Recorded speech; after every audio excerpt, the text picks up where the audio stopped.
Meeting will come to order. We're now holding a meeting of Upper Allen Township Board of Commissioners, December 17, 2025. Good evening, ladies and gentlemen. Please join me for a moment of silence, followed by the Pledge of Allegiance to our flag.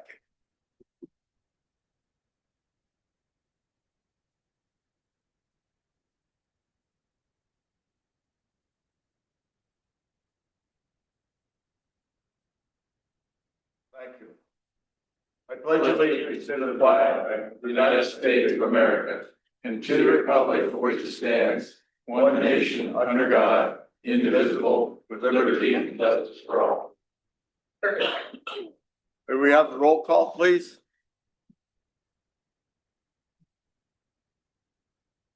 Present. Castranio. Present. Commissioner Cochran. Present. Commissioner Fairchild. Present. Commissioner Walsh. Present. By way of announcements, I did want to indicate that this meeting will be live streamed for those who wish to attend virtually. A recording of the meeting will also be made available afterward for anyone who wishes to view it and cannot join us this evening in real time.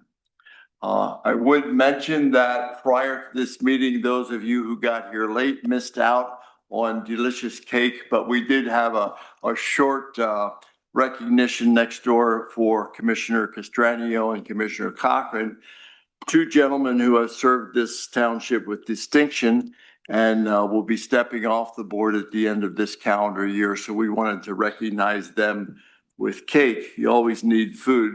We'll give them a piece of paper later in the program. I also wanted to mention that we're approaching the holiday season. Can you believe it? And as I announced the first cold meeting in December, spring will come and it'll be warm again. But before that, we have the holiday season. And I'm just hoping that all of you have the opportunity to spend some time relaxing, enjoying family and friends, and really thinking about the opportunities and the blessings that we have, not only in our country, but specifically Upper Allen Township. And so I'm hoping that during this season, it'll be one of cheer, festivities, and uniting. And so regardless whether you're young or old, regardless of your national origin or ethnicity, regardless of your political party, I hope that we can recognize that we're all human people living in this community with good intent for the good of the community. And I'm proud of this community, and I hope that we can continue that going into 2026. So the first thing we want to do, we have a change in the agenda, and we're going to move, where were we? Number 2A, so the commissioner aware of that. We're going to give recognition to Chief Kunkel at this point.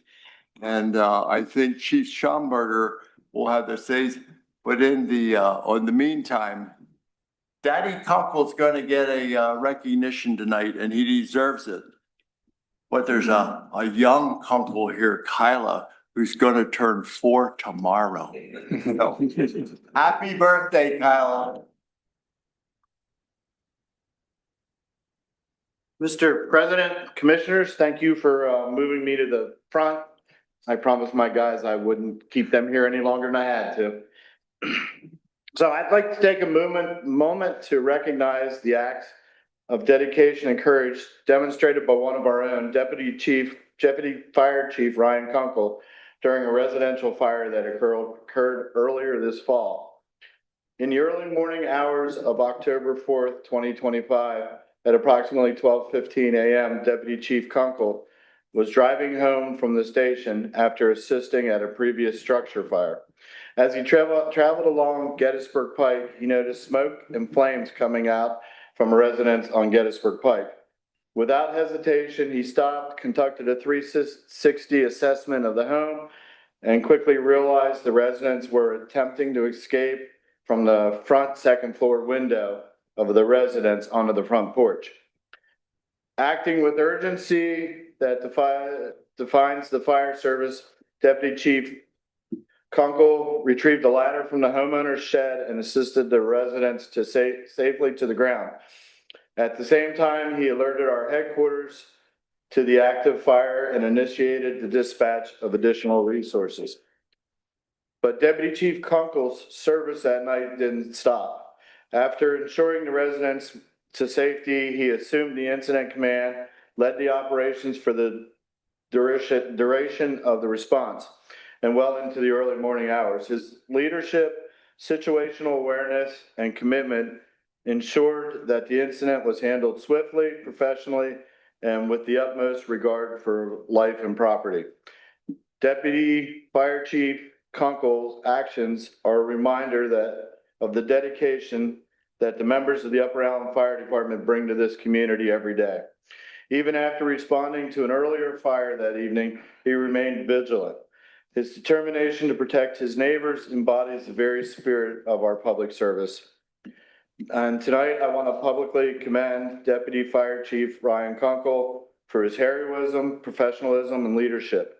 His actions on October 4th exemplify the values of our department and the level of service we strive to provide residents of Upper Allen Township. Thank you for allowing me the opportunity to go over this account. Ryan? Ryan will be receiving a Medal of Valor for that he went above and beyond for his Class A uniform. So I'd like to present that to you and on account of his accomplishments.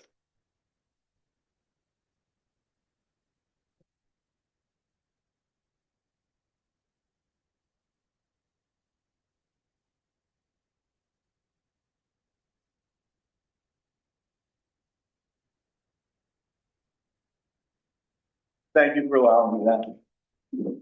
Thank you, Ryan. You continue to help make Upper Allen Township Fire Department the quality organization is. And thank you, Morgan, and the three kids. You know, this is a family affair, and for all of the people that serve in our fire department, there's a lot of sacrifice go beyond the people that are actually responding to the incident. I would remind us that Upper Allen Township is fortunate to have an all-volunteer fire department. So the men and women that are standing in the back of the room are a small segment of the people that respond when we're asleep, when we're partying, when we're eating dinner. They're out there providing public safety. Let's show them off.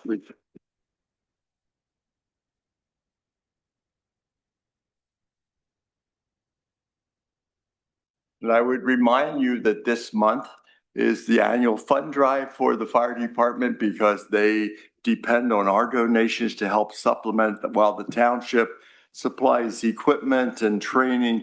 There's other expenses that they rely on from their chicken barbecues and the annual fund drive.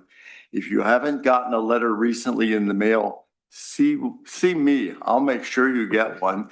And if you have received that, Christmas is a generous time. Please remember our firefighting crew. Okay, thank you again, and keep up the good work, Ryan. Okay, we have more people to recognize. They don't fight fires, nor do they climb porch roofs, but they serve this township have served this township with commendable service, and I think, as a matter of fact, I'm sure they will continue to be a volunteer service and give this the benefit of their knowledge and experience to this board. So I would like to recognize both Commissioner Castranio and Commissioner Cochran, and if you guys want to come down to the front so people can see your eyeballs and really know that you are good. And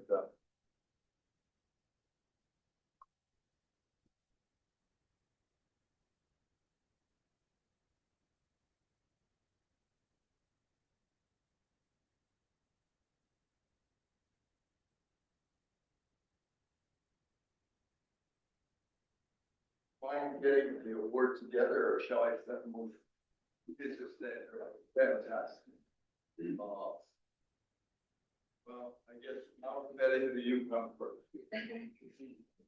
No, I'm reading them independently. You're not getting away with that because I know that you just enjoy staying in front of a public audience. I know you well enough.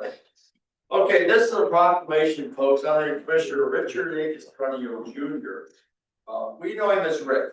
Whereas Rick Castronio has served the residents of Upper Island Township as a member of the Board of Commissioners since 2010 and currently serves as Vice President of the Board. And whereas prior to his election, Commissioner Castronio served on the Park and Recreation Board and the Sewer Advisory Board. And whereas during his tenure as a Township Commissioner, Commissioner Castronio served as liaison to numerous boards and committees and represented the township at the county level. And whereas Commissioner Castronio further served the residents of Cumberland County through 2 terms on the Cumberland County Recycling and Waste Authority, reflecting a commitment to public service beyond the township. And whereas Commissioner Castronio's service has contributed to effective governance, intergovernmental cooperation, and the continued advancement of Upper Island Township. Now therefore be it proclaimed that the Upper Island Township Board of Commissioners hereby recognizes and commends Commissioner Richard A. Castronio Jr. for his dedicated service and leadership on behalf of Upper Island Township, adopted the 17th day of December.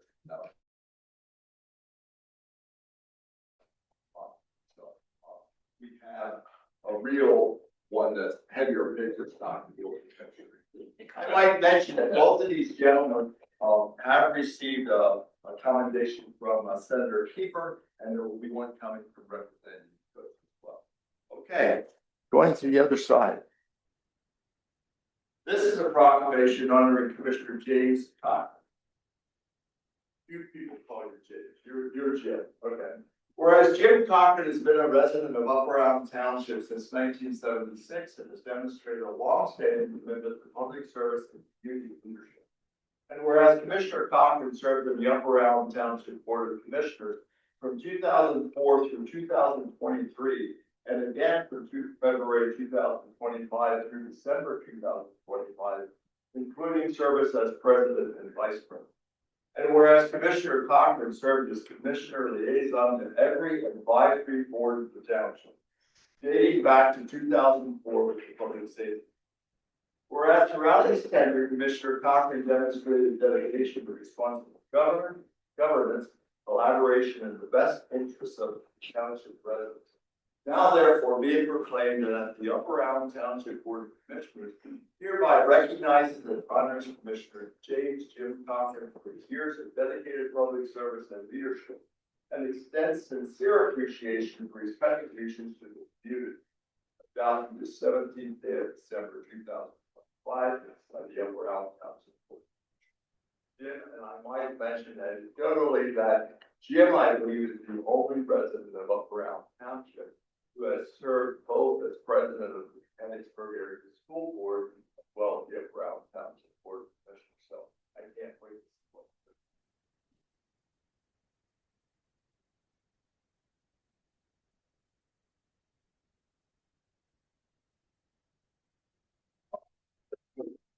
and right, for sure.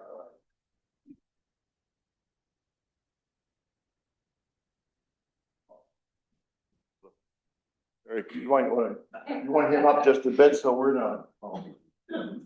Gentlemen to the left, to the right. Body in a little bit. Oh. Nobody said that we knew how to take pictures, right? So. Thank you, gentlemen. Ladies and gentlemen, let's have it for Rick and Jim.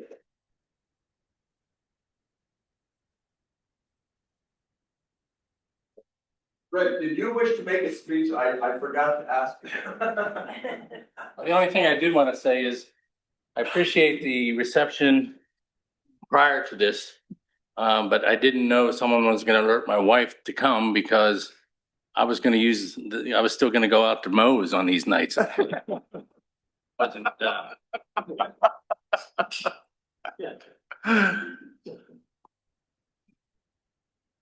I know you want to make this. No, Oh, okay. I'm good. Well, thank you. And thanks again for your service. We will miss you, but we look forward.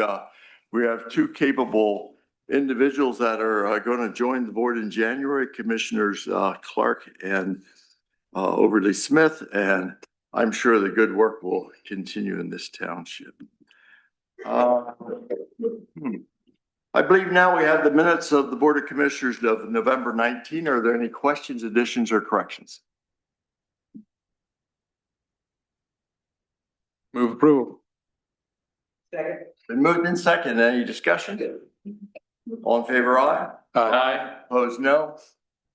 Motion carried. Thank you, Alexis. Now, in terms of visitors, let me double check that. I think all of the people that want to speak are on the agenda with the exception of Mr. Shear. The microphone is yours. And then the other, you may speak during the public. Go ahead. But I think the gentleman in the front row too. No, just wait. He's standing, so. Yeah, go ahead. Okay, flip a coin, whatever. Yeah, my only comment was Again, introduce yourself and your address, please. John Williams, 101 Juniper Drive in Mechanicsburg. Triple Crown wants to put a damn warehouse on the farm next to us. I'm surprised that the zoning board went for that and didn't do what's good for the township. So I'm hoping that the commissioners can comb through that result and find some way to stop it for us. Well, I don't know the outcome, nor I can't comment on that, but process-wise, the applicant did make a request for variance and then or was special exception, I forget. Special exception, I'm sorry. And then zoning hearing board heard that case, they ruled on that. And this board is going to look into that issue further. As a matter of fact, we're going to address that later this evening in executive session. So we will keep you apprised to what, if anything, Okay, thank you. But thanks for your concern. Mr. Shear.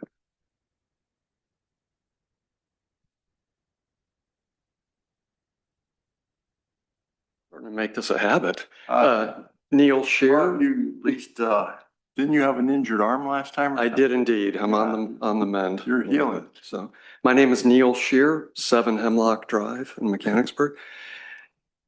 Try to be brief this evening. First of all, congratulations to the two gentlemen that are stepping away. Godspeed to you in future endeavors. Penn State might need a football coach, so. No, we have one. Oh, yeah, we have one already. We need a defensive coach. Oh, okay. Well, there you go. So there might be new opportunities for you there. Just like to pick up on this. I understand that the zoning board has indeed made a decision. And for those of you that have had the unfortunate experience of actually reading that ruling, it comes as quite a shock. Now, I am not here to try to pretend I'm an attorney and trying to, in any way act in that capacity. I'm just here to bring out some of the more salient points with that. We look to you as our elected officials to be our guardians, to be our champions against such naked predation of developers such as Mark DeSanto. Now, I'm not here to further traduce or to besmirch the name of the zoning hearing board. I think they've done that amply in their ruling. We've all been wronged. The residents of Webercroft have been wronged. The residents of Upper Allen Township have been wronged, and you as the Board of Commissioners have been wronged because it is your ordinances and your guidance that the zoning hearing board is supposed to adhere to when they make decisions. They have carelessly and capriciously ignored that guidance from you. The ruling that they made is sloppy, it's inaccurate, and it's bordering in some places on being dishonest, which I will show you. 5 quick points. 1, they ignored ordinance 245.14 by allowing Maplewood, Triple Crown, to have an emergency exit on a residential street. Now, some would argue that other ordinances allow that, but when two ordinances disagree, one has to take the more conservative avenue with that. Part B of that is, for whom is this emergency exit being granted? Is this something that we as the residents can benefit from? Or was this done with the express purpose of fulfilling a wish of the applicant, Triple Crown. I would contend that it is indeed the latter, that we as residents gain no benefit from that. That's point one. Two, this ruling was so sloppy and it was prepared by two practicing members before the bar that they did not even get the names of the witnesses correct. For example, they said Mr. Fisher was the traffic expert that was called for the applicant. Mr. Fisher, Matt Fisher, not Chris Fisher, was the person that helped the application. The traffic expert's name was Mellott, M-E-L-L-O-T. This is basic, blocking and tackling stuff for attorneys. This kind of mistake is rife and riven through that ruling. Two, Mr. Fisher made, in our contention, misleading statements, material misleading statements. I would. One of you gentlemen get the door. Oh. Sorry to interrupt. No worries. I would contend that a misleading statement, when sworn before a quasi-judicial board, such as the zoning hearing board, that's being dishonest. Mr. Fisher contended that he had no conflict of interest. He's on the Cumberland County Land Planning Board. And yet the zoning hearing board took that at face value, accepted his testimony, and then endorsed it in the ruling. They didn't even bother to check out his bona fides. A Google search, a little bit of research through Cumberland County records shows that Mr. Fisher made a misstatement with that. And we can provide this to you, but such as you wish. Okay. 4, this is really, to me, the biscuit of all. The zoning hearing board that cannot be chuffed to drive the 1.3 miles to come and see this parcel of property upon which they were ruling said that they have to do it here with their maps and charts. They didn't even use the right charts. In the ruling, they talk about the auto auction being in South York Street being on the west side of the property. That's the Renninger property. This property for Triple Crown has that buffer in there, and that all falls under the Clean and Green and ASA and all the other good stuff. Again, blocking and tackling here, lads. I mean, you're not even using the proper parcel of land for this applicant, and you are approving that they're going to build a 60,000 square foot warehouse 50 feet from George Krebs' property. 50 feet. They couldn't even be chuffed to say 100 feet. But they have to plant some extra trees. Isn't that cute? Okay. 5, the zoning hearing board granted the applicant things they didn't even ask for. In the application, they wanted hours of 7 to 5. The zoning hearing board picks the football up, runs toward the end zone and grants them 7 to 7. Here, go ahead and take this for you while you're at it. Number 6, my last point there. They have 3 years to try to do something with this property. 3 years, when in the ordinances, I believe it says 18 months. I'm a little bit slow sometimes, my wife will tell you. A little bit slow in the uptake. Am I missing something here? We spent $16,000, $16,000 to rectify a mistake that Jen Boyer made on this. And the zoning hearing board dismisses this out of hand and tells them they can have things they don't ask for.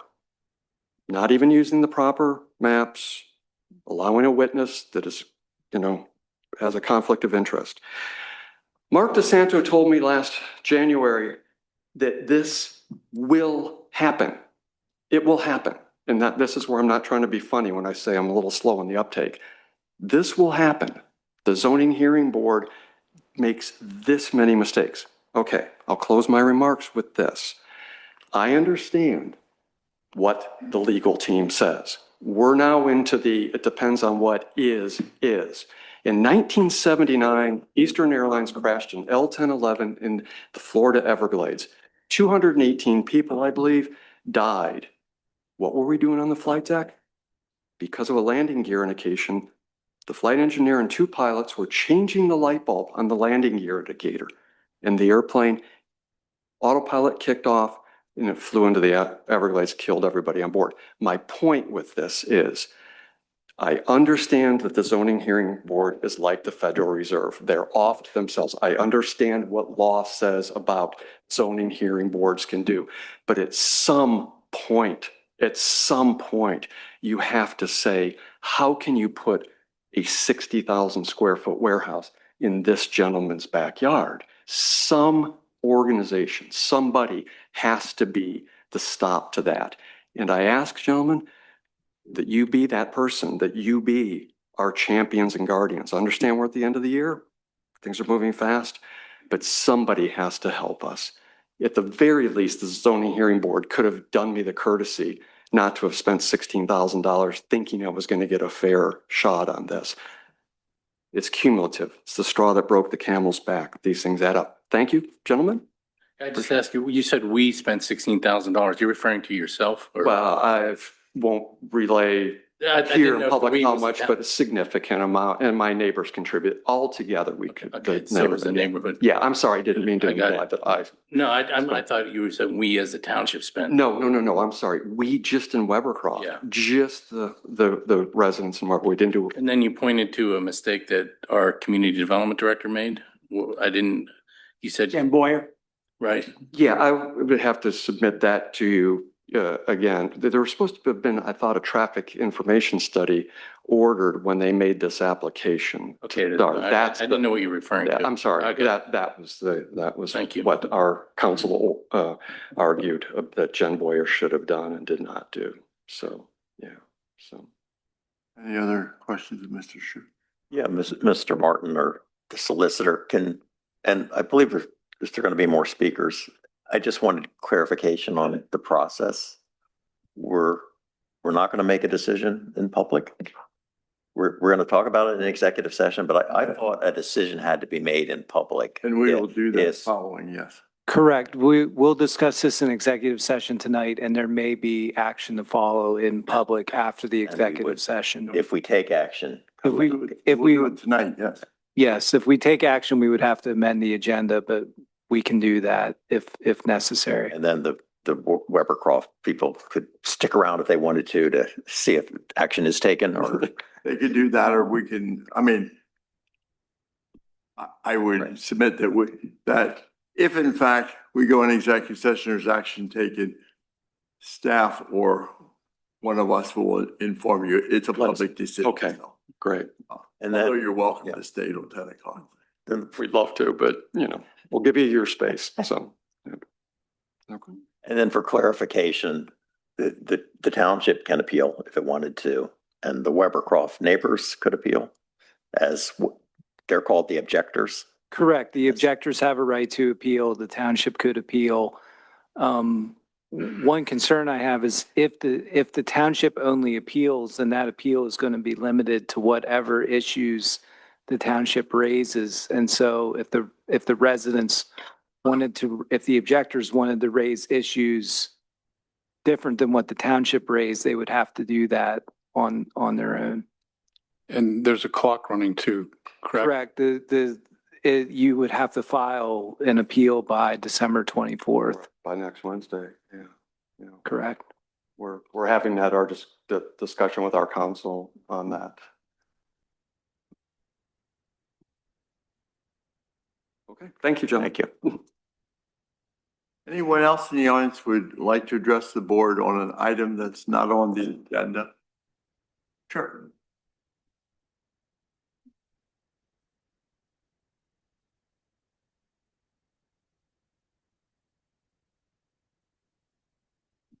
Sharon Howard, 2479 Glime Drive. I attended the last meeting and I wanted to do a follow-up in regard to something Commissioner Walsh had said, and I didn't take the opportunity to do a rebuttal. The comment was related to Bishop Bridge, and I'm sorry to bring that topic up again, but Commissioner Walsh, you mentioned that you ran your campaign based on historic preservation. Yes. And I just wanted to remind you that your duties as a commissioner extend far beyond that. So I want to make sure that I continue and other residents continue to be heard and where we stand regarding Bishop Bridge. My mother didn't raise a fool. I know that topic's not done. I understand the county made a ruling. I attended that meeting via Zoom. I suspect that there will be more coming out of it. I respect your passion, your willingness to fight for the Bishop Bridge. Commissioner Fairchild, you as well. I know you both are very passionate for the bridge. So I suspect that you may be approaching the county again to fight that battle again. I don't know where to land, but I just want to continue to go on record that without concrete, clear fiscal documentation, what is it going to cost the taxpayers? I do not support saving that bridge. I just want to go on record for that. And I'll probably be here at the next meeting to repeat that. Thank you. Sharon, Yeah. didn't we communicate a few months ago by email? Like you had some questions, or didn't I like send you the proposal from the contractor, the RFP? Yes, yes. I've had a lot of communication from you and others, but the numbers conflict. And I can't put together what that true final cost is to a taxpayer. And I know in the last meeting, we talked about we can take funds from here, we can divert money from here, there's money here, there's money in the road. I don't understand all of that, but in essence, robbing Peter to pay Paul to save a bridge, to me, doesn't make sense. I don't think. I'm not against saving the bridge or any historic element of Upper Allen Township. But you have to present it to residents in such a way that the numbers align, that there aren't two sides of the story where one says it's 2.5 million and someone else says it's 1 million or less. Well, someone says there's county funds, someone says no, there isn't. Someone says Messiah University is all in. Someone else says no, Messiah University doesn't want anything to do with it. There's so much conflicting information that I cannot support it.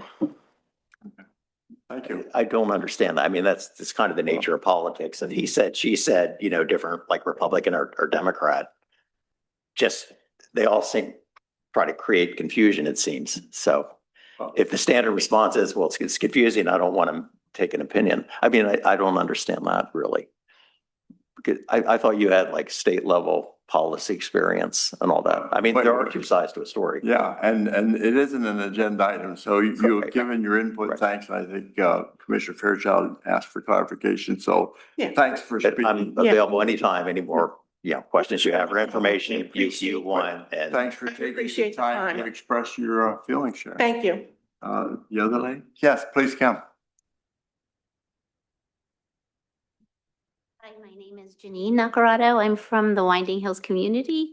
Okay. And I was told that I should come here this evening because last week, the parcel of Upper Allen Township where the parks are, which was just buzzed down. They destroyed all the natural habitats. And I understand the Parks Division did this because neighbors were complaining.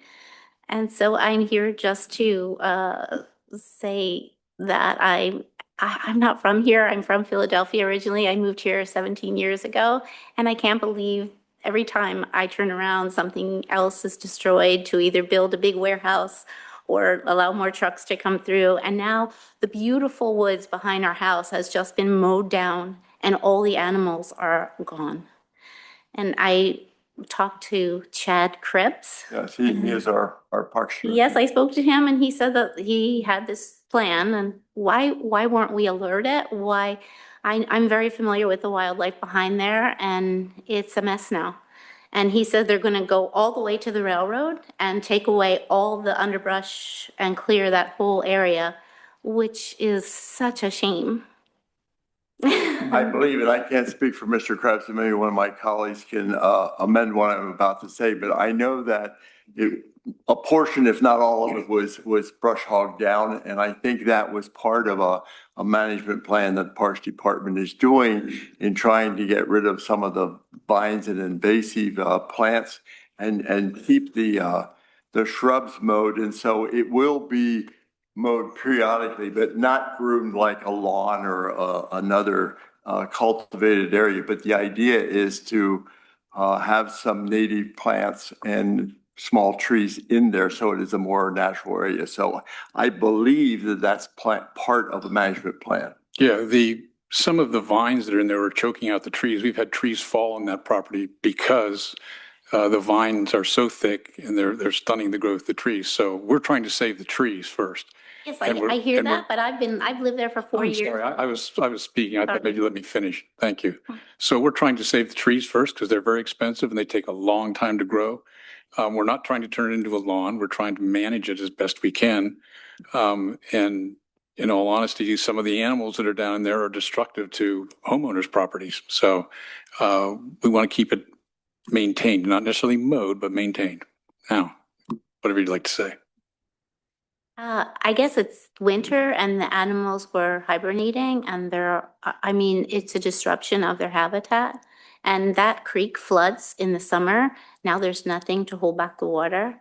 And I'm concerned about soil erosion as well as there's no really consideration to the natural habitat. And I've lived there 4 years and we've never seen anyone do anything there. So if it was managed better, perhaps. Someone has cut their own path down in there and has maintained a portion of it. We've become aware of that. Yeah. One of your neighbors, perhaps, I'm not sure who it was. So there are people that are going down in there and taking advantage of the free land, if you would. Well, we take initiative to try to clean it out. Yeah. Well, there's also people dumping down there. So we're trying to make it a little nicer. Well, I appreciate that. Oh, and we hear your concern and we will be in. Could you give for the record your address, because we will want to include you in mailings. You just identified yourself, Winding Hills, and that's not a mailing. Yes, we're 788 Aurora Drive in Cortland Park. Got that, Alexis? Okay, thank And you. It is just such a beautiful area and I just would hope that there's more consideration to less development. Thank you for coming in and Thank expressing you. your opinion. Mr. Martin, I'm not clear what the management plan is. I mean, I can see clearing out the invasive species and the vines, but it seems to me it should be replanted in native plantings or something. We should not be planning to periodically go in Well, there okay. and brush hog it. We should let it redevelop, hopefully, with native plantings. So might I suggest that that is something that Mr. Krebs has been working with. I think he has a plan. Why don't we have him present that plan to the board? If we want to do it in a PI meeting or someplace we can interact with him, fine, and then it would be available to residents or whomever. But I'd like to at least give him an opportunity to speak to that. And Good. the residents should know there's a similar situation across in Orchard Glen on the large hillside that it's a steep slope and it was supposed to be mowed, but a lot of people wanted it just to grow up.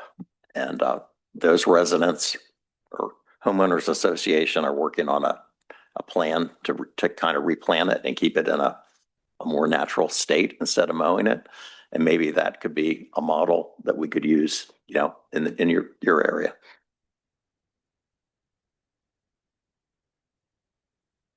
Right. Helping maintain the property, but Okay, thanks for taking time to come in. Anyone else? I do have yes. Oh, I'm sorry. I didn't see you raise your hand. My name is Mike Onifrey, a 43 resident at 2 Oakwood Avenue in Weathercroft, out of Cole. Thank you for the opportunity to speak at this meeting. I would like to begin by reading a few excerpts from Township Manager Kathleen Stambaugh's latest article in the Township newsletter. She's saying her top priorities include encouraging ideas from residents and community groups. Leadership is about service to the community. A goal is to guide the township's comprehensive plan. that reflects the voices and priorities of the entire community. It's about listening to the residents. The zoning board's decision not in favor of the Webcroft residents was based on a lack of detailed ordinances and disregard of the residents' voices. Why do I say that? The zoning board's decision ignored and didn't take into consideration the traffic details and witnesses provided by a traffic expert, John Nahn, and instead favored the words of Triple Crown's witness by an engineer who quoted Texas statistics, not statistics in Pennsylvania or nearby. The zoning board also ignored the traffic concerns expressed by the Webcroft residents. For example, Legacy Park's traffic along South Market Street, located directly across from Webcroft development, has more than doubled, and residents have trouble exiting the development and turning onto South Market Street. I personally timed the traffic using a stopwatch at the Allen Distribution traffic light that'll be across from the new Triple Crown contractor facility. I spent 8 hours in February and March of 2025 documenting my observations about traffic exiting Allen Distribution warehouses at the traffic light. No, I am not a traffic expert. However, I was an industrial engineer for 15 and a half years and an auditor for 18 years, and I'm very familiar with collecting data and making spreadsheets. On September 11th, 2025, I shared a PowerPoint presentation with the Township Zoning Hearing Board summarizing this data. In addition to statistics, the presentation included a video showing afternoon PM traffic traveling south on South Market Street that was stopped at the Allen Distribution traffic light. There was a long queue of cars sitting in traffic from the traffic light to Juniper Drive, which is located just north of the Allen Distribution traffic light on South Market Street. Once the traffic light at Allen Distribution turned green, there was a long line of vehicles traveling north along South Market Street from Allen Distribution traffic light, and the video showed a car making an attempt to turn left into Juniper Drive, into the Webcroft development, but could not. Everybody saw it. Everybody in the room, all the zoning board members, as well as all the residents behind me. As a result, that car had to travel further north and turn left into the Webcroft development on Hemlock Drive, which is right across from the entrance of Legacy Park. All the residents have to deal with heavy afternoon PM traffic every day, and we are not blind at the increased amount of traffic we see along South Market Street, especially as a result from Legacy Park. The lawyer for Triple Crown said, "What you heard is opinion and speculation." This lawyer used that phrase as though our words meant nothing. But we are living with traffic issues right now, every day. Maybe you don't drive through that area, but we do. We have difficulty going in, we have difficulty going out. We can't imagine the increased traffic from a future contractor's facility that is expecting to generate an estimated 116 peak PM hour trips. During my PowerPoint presentation, I also indicated that I received the Mechanicsburg Borough 2015 Transportation Impact Study, which indicated that Legacy Park traffic is expecting 543 new vehicle trips during the weekday peak PM hour upon full build out when it's completed. As soon as I shared this information, the lawyer for Triple Crown asked that this information be removed from the record. They don't want to hear that extra amount of traffic that's coming onto South Market Street. In regard to the transportation impact study that is expected to be conducted as part of the township's planning commission requirements, please consider adding all of the new vehicle trips that are expected in future Legacy Park traffic. How will it look if the transportation impact study actually says that traffic along South Market Street will increase substantially and will materially increase traffic congestion? Since the traffic impact study was not completed during the zoning hearing board meetings, Upper Allen Township may be playing roulette, taking a chance that the applicant's engineer was correct by estimating that traffic along South Market Street will only increase by 3 to 8%. It could be much more than that. Another important consideration is the Webcroft residents suffering additional traffic hazards as Triple Crown proposes the use of Juniper Drive and Oakwood Avenue, residential streets in Webcroft, for emergency access to its location. How is adding an access road into our development protecting our existing communities and its residents? We don't even have sidewalks or quick access to township parks. Our neighborhood is our park. Every day, our families and children are in our streets, walking their dogs, exercising kids, playing, riding the bikes, and people helping their neighbors. When does our expert traffic testimony and our resident voices become important?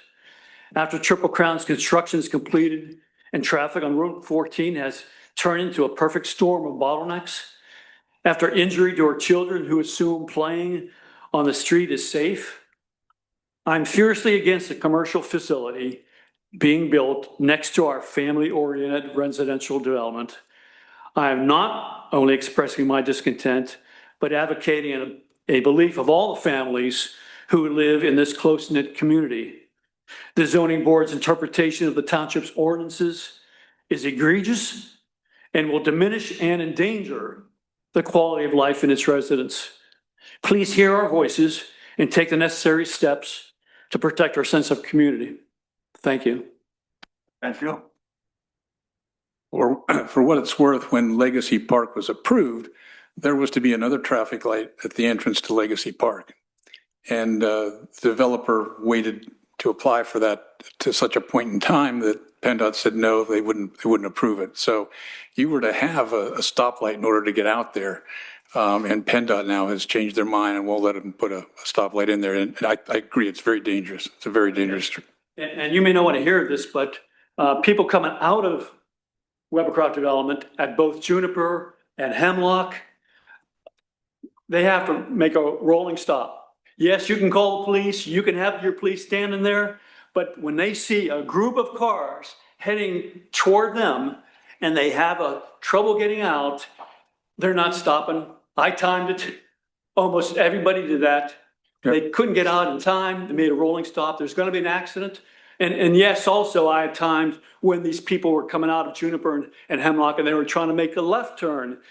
And that's even worse. Sure. It can be as much as a minute or more. The other thing you have to understand is that PennDOT dictates what they call the warrant for each light. So they get to set the timing. And typically PennDOT gives preferred timing to their streets and non-preferred timing to municipal streets. So the traffic on 114 gets the right of way and gets longer times than anyone wanting to come out from a side street, which is a municipal street, a township street. I understand. So that helps make the situation worse too. That's right. And if you can understand, Legacy Park came in and hurt us badly because we're blocked. We really are. We may have 3 entrances, but we're blocked going in, going out. And we can't imagine the contractor facility going in. It's just going to be so much worse. So traffic is the issue here. And you may just look at ordinances, and I think you're making a big mistake, but traffic is the problem. That traffic study has to be done. It should have been done. And I think the Board of Commissioners is going to have to explain what happens if they approve this. But thanks again for your time. Well, they will have to do, if they move forward, they will have to do a traffic impact study as part of the land development process.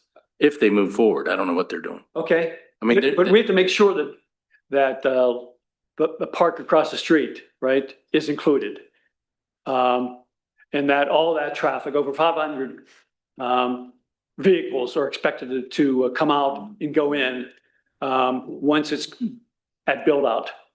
No, we understand that, but yeah, the traffic study is important. No, you're absolutely right. But I think if they were to do that, they would have to consider not only their individual street, but the surrounding area. So That's right. I hope so. Because I don't think the Kendrick Boroughs study included that.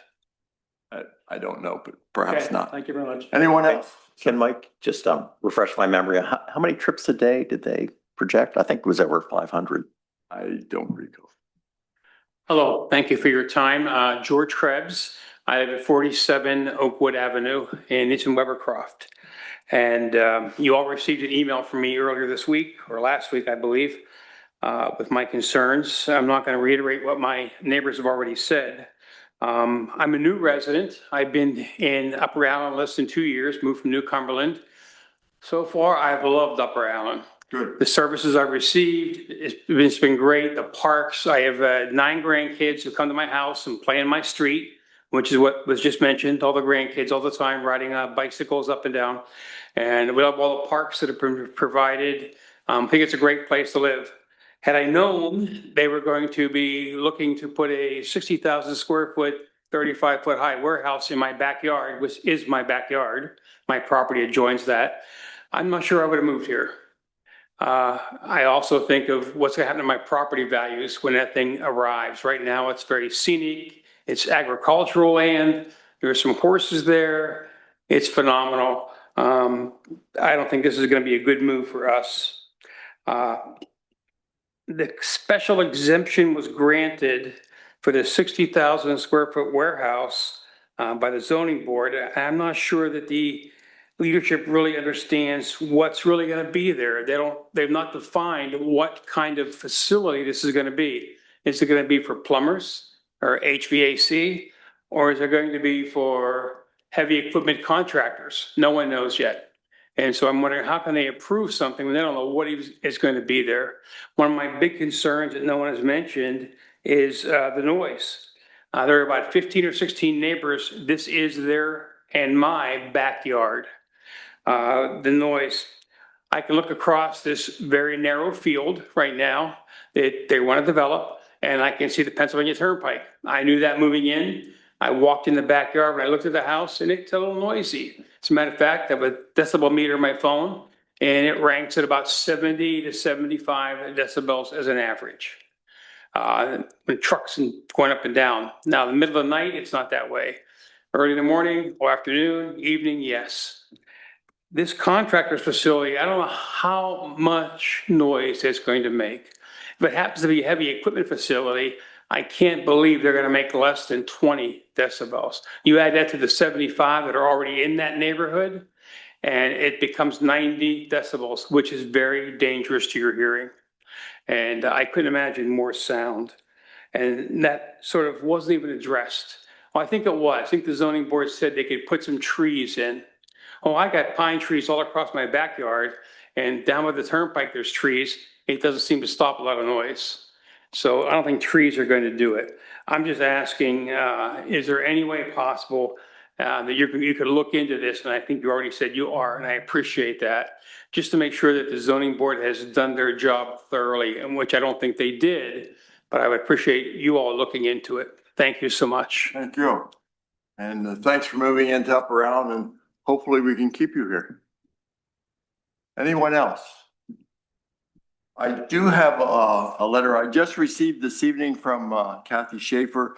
She was planning to be here. She was here for earlier part of the meeting, but had to leave. So she wanted to have this presented to the commission, and I will have Alexis make a copy of it so that each of us can have that in our own file. Dear Upper Allen Commissioners, I am writing to provide clarification regarding the ongoing news coverage of the Bishop Bridge and recent references to conversations involving Messiah University. In 2017, Messiah College, now Messiah University, participated in discussions with Cumberland County regarding a potential agreement to permit emergency access via university property off Bishop Road. In November 2017, we signed an agreement with the county. We are pleased to partner with the county to help provide a solution for our neighbors to ensure emergency access when needed. Design work began in the summer of 2018 and construction was completed in the summer of 2019. It is important to note that during early discussions about the bridge, Messiah University was asked whether it would partner with the county and township to help financially support repairs to the bridge. The university has been clear and consistent in its position that we did not have a fiscal responsibility to support this request. While we did not agree to financial participation, we did feel strongly that we could be a partner in the project by providing emergency road access. Recently, Penn Live published a story regarding efforts to save the bridge, and I was surprised to see Messiah University referenced. The article stated that Commissioners Fairchild and Walsh plan to partner with Messiah University to create public access to the emergency access road as a walking trail connection to the Bishop Road area and the bridge. At no time has there been a discussion of or agreement regarding such a partnership. In my professional role, I would never represent that Messiah University would partner with another entity without prior discussion and a clear agreement. As a result of this reporting, I have had to address this issue repeatedly within our campus community. Furthermore, had Commissioner Fairchild approached me with this idea, I would have clearly communicated that Messiah University would not be interested in adding public walking trails in this area, particularly due to security concerns. I do not appreciate the university being used as leverage in a dispute that has persisted far too long. I respectfully request that Commissioners Fairchild and Walsh refrain from making statements that involve Messiah University in this matter. Based on prior votes of the commissioners and the county, this issue should already be resolved. Sincerely, Catherine G. Schaefer, Vice President for Operations. So I will see you get this letter. So, Mr. Martin. Yes. Mrs. Schaefer is referencing something she read on Penn Live about partnership. I mean, we put out our own press release saying we would seek the cooperation of Messiah University. We did not use the term partnership. That's the media. And, you know, we are still hoping to have a discussion. And it just defies me that the public or the county can spend $360,000 on this public road, which is very similar to trails we build, like a Generations Park. They spend public money, but the public is not allowed to use it. So understand, first I've heard they would have security concerns, you know, back there. And it's such a beautiful, quiet area that's, you know. When you hard to say believe. we sent out a press release, I didn't send out, who sent out a press release? Myself and our Okay. Save Upper Well, I Island. just want to, when you're saying we, you're not saying Upper Island Okay, Township. no, wasn't. Thank you. But And it was different than, And it's yeah, how the not media really, reported it was a little different. it's not really a public road. You've misconstrued it. It's an emergency access. It's under gate and key. It's not open to the public. It's open for emergency situations. Right, so that would hopefully be part of cooperation. and It's not a public discussion road. How it can be used. Now, we are hearing from them that they don't seem to welcome that idea. Which It was never, I wasn't part of the agreement, but I don't think it was ever construed as a public access. It was strictly for emergency access to get back to the neighbors in the Bishop Road area, I believe. It's labeled differently, I think. The concern was the Gilbert Bridge as reconstructed was still in a low area and the approach to that bridge could flood out and people could be trapped there. Emergency vehicles couldn't get in case of floodwaters. And that was assuming that the Bishop Bridge would be closed or taken down. So under those pretense, the college at that time agreed to allow for an emergency access where keys are given to our emergency services providers. And if they need to get back there, they can, or if the police needs to open that gate up to let people out in case of a flood, they can, but it's never been a public road. And had you just asked them, you would have known. But, and again, I don't want to represent the information, Eric, so I would encourage you to contact Kathy. I mean, you have her contact information, she can go on. Okay, anyone else? Could I make a comment about at least in public, about the zoning hearing board decision on Webercroft or on Maplewood? Just that I don't think there's any disagreement and there were many hearings, 4 or 5 hearings through the course of the summer, all this testimony. They had an application, there's testimony, there's a transcript. It's not in dispute that Triple Crown has no tenant for the facility that they propose. So it's all speculative and as to what the real use is going to be. And as the resident said, it could be something different. So how it has to meet the definition of a contractor's yard, office, or shop as defined in the ordinance as in effect at the time that they submitted their application. So if they would propose something that does not meet that definition, then the land development plan could be denied. whatever use and yes, they did not, there is not a specific use proposed at this time. I'm not sure if there's a tenant or not at this time, but when they do apply for land development approval, they will have to identify what the use is going to be at that time. And if the use doesn't meet those definitions, then it will not be permitted. So just a question for clarity, because some of these people may need to leave. We're going to have an executive session. We're going to go back and talk about legal issues, which we're allowed to do in an executive session. When we come out, other than voting, how much can we say about what we intend to do? I just want to be clear so the expectations are set. I would recommend not discussing legal strategy or legal issues in public, because that could then be potentially used against us in the future. So the vote would likely be just either approving or approving an appeal. There would not be any further explanation. And again, I think to emphasize what Mr. Bond said, we wouldn't, if we choose to take action tonight or direction, it would not be on the merits of that decision per se, but we would appeal the zoning hearing board decision and then so we wouldn't make a yes, no answer tonight. Okay, fair enough. One thing I just wanted to say, I've sort of limited my remarks. I think I gave you 6 or 7. I mean, I could have, put 15 in there. One of the problems that we had is the zoning hearing board extracted part of this language about contractors, shops, and yards. That phrase is not in the ordinances the way they applied for it. The zoning hearing board cut and pasted the applicant's language with that and put it in their ruling. And that, I don't want to discuss our strategies as homeowners here, but that's a very, very serious point. As opposed to putting the defined language of the ordinance. Exactly. We understand there has been a change to the language.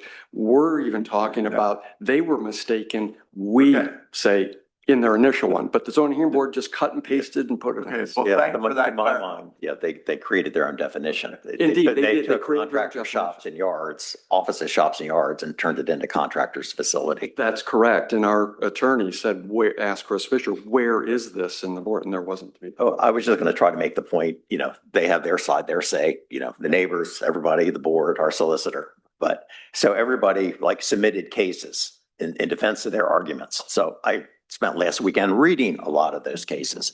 In none of those cases is it ever is it not a specific use? It's like for egg facilities or this and that. There's always a use, and here it was a speculative use. And that's just the point that kind of baffled me throughout the hearing. But that is we're not going to adjudicate the case here tonight. I know. But that I wanted to make that point that you brought up. That was a cut and paste job by the zoning hearing. And just one other point I'd like to make is that the commissioners cannot overrule the zoning hearing board. I understand We can go to. I understand. It'll ultimately be a judge who will decide whether or not the zoning hearing board I made. understand I'm pushing this heavy stone up a very steep hill. I just, but you got to fight your corner, right? Yep. No, thank you. Thank you. Excuse me, I'd just like to add to that as well. Webercroft is this contractor facility will be on the south side of Webercroft. And I don't know if there's an ordinance to this or not, but it's a 60,000 square foot building. And Mr. Krebs' property is just going to be about 50 feet or so, maybe a little more, to the edge of this 60,000 square foot building. On the north side of Webercroft, there's the Eureka Masonic building, and that's about 3 stories as well. But here you have part of their property, leading up to Cedar Avenue.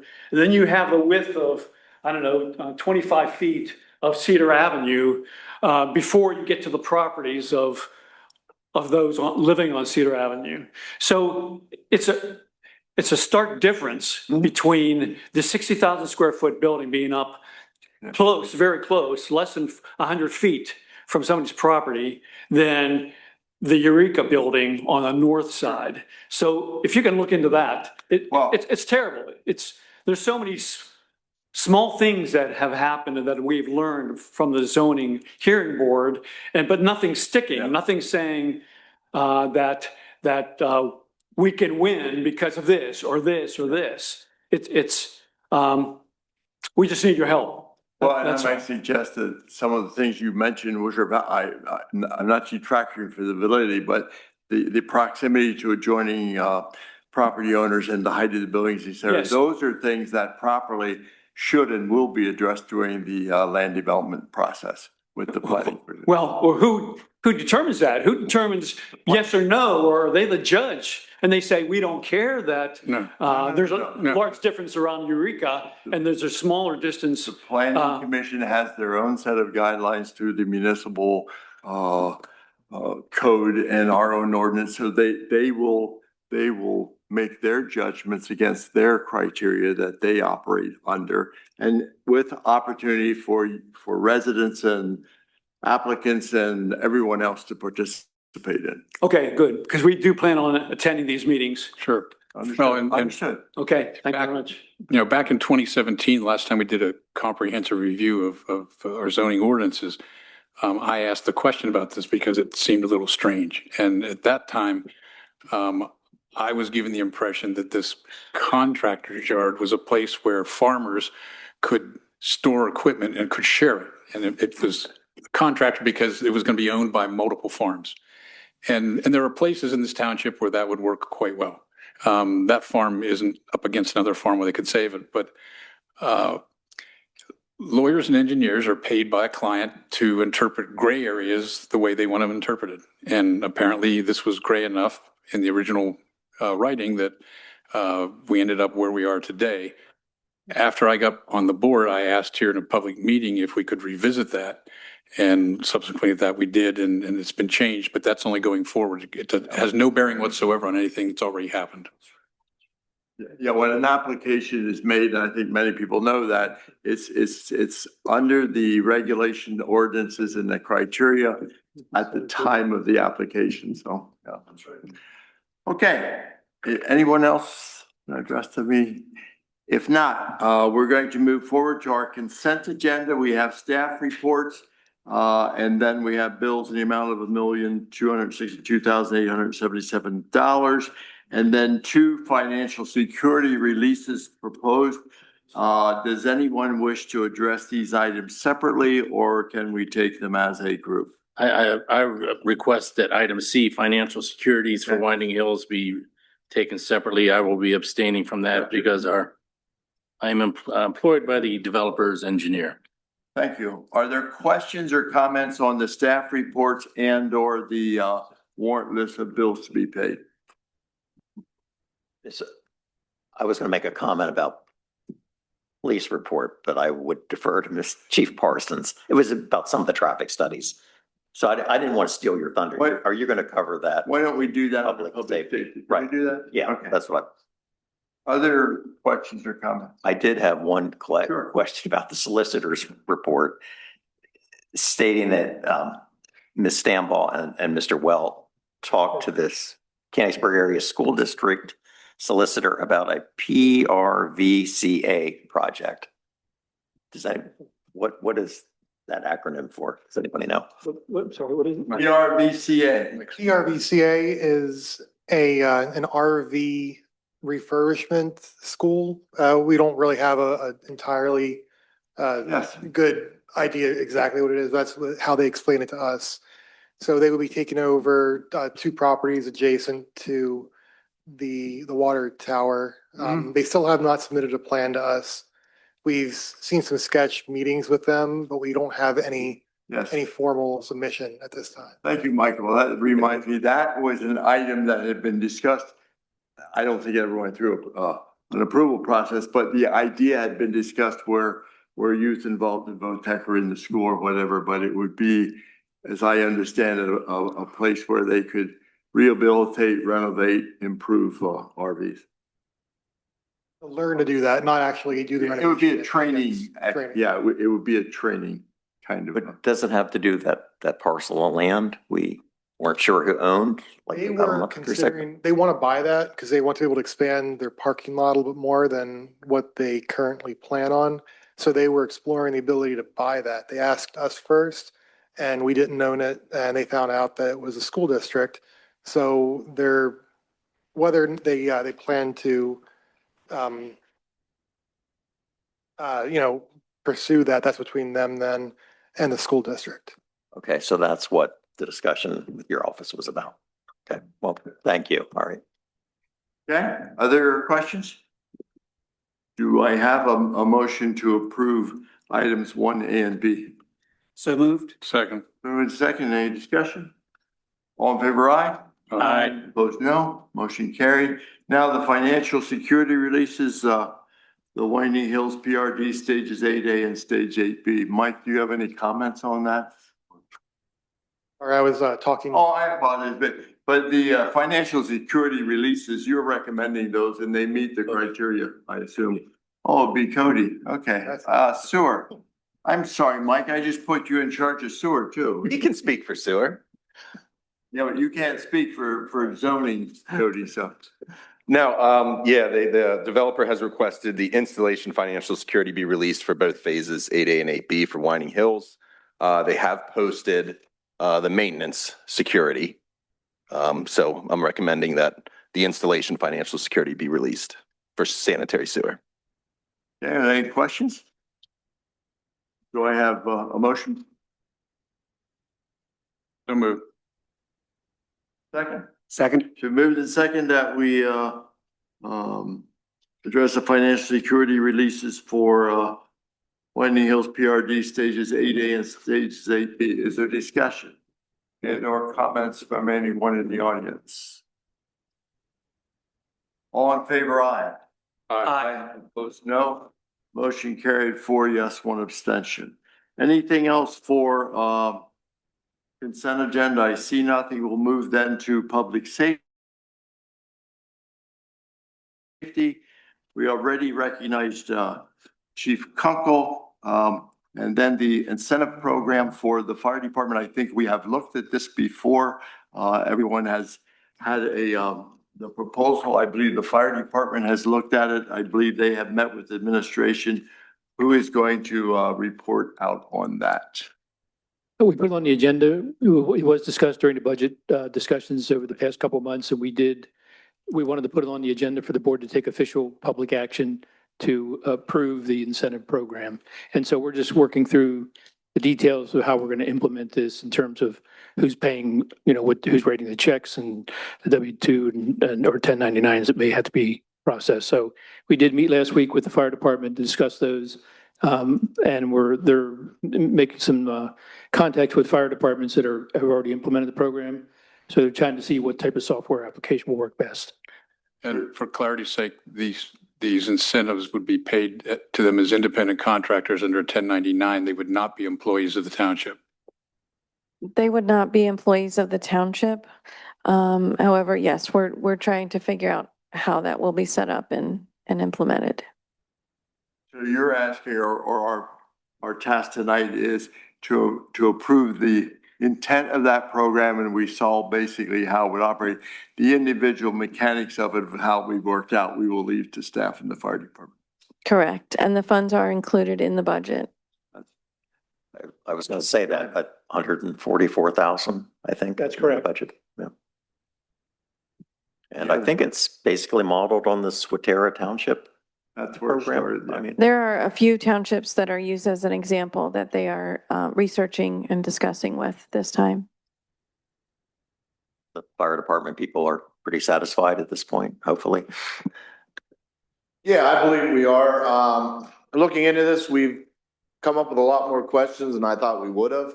But we're getting help along the way from township staff and other departments that have already done it. So we're kind of looking to go that way.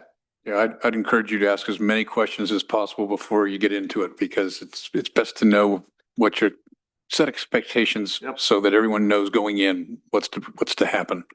Yeah, and every time we answer one question, we get two new questions. So. That's right. Keep asking. Yeah, I'm happy we're moving forward. It just seems the loss of the volunteers, which is a nationwide issue, isn't going away, and an incentive in whatever form will help. I agree. Okay, if there's no more questions, is there a proposed motion? I move to consider the approval of establishing an incentive program for the fire department volunteers. Second. It's been moved in second. Discussion? Comments from the audience? All in favor, aye? Aye. Opposed, no. Motion carried. Move forward, folks. Anything else for public safety? I guess we didn't hear from Chief Schomburger. Oh, Chief Parsons got the mic first. Okay, sorry. Since I've had it, last month, 51 calls, an average of 8.18 people per call and 34 minutes on the scene for an average. Being in December, currently as of today, we're at 773 calls and an average of 48 minutes on a call. So they just keep coming. I'd just like to reemphasize again, our volunteer fire department, they're asking us for solicitation for money at this time of the year. But if you think about that, folks, that's darn near two calls a day, and 8 people take their time out for those 51 calls. I mean, this is not a church picnic. This is real business, and our volunteers just, I don't want you to get a swelled head, but you do a darn good job. Thank you. And keep it up. Any questions for Chief Schomburger? Chief Parsons. Thank you. At the Cumberland County Chiefs of Police meeting today, we learned that the long-awaited P25 radio system will go live on February 17th. Which year? Yeah, right. Which century? 26.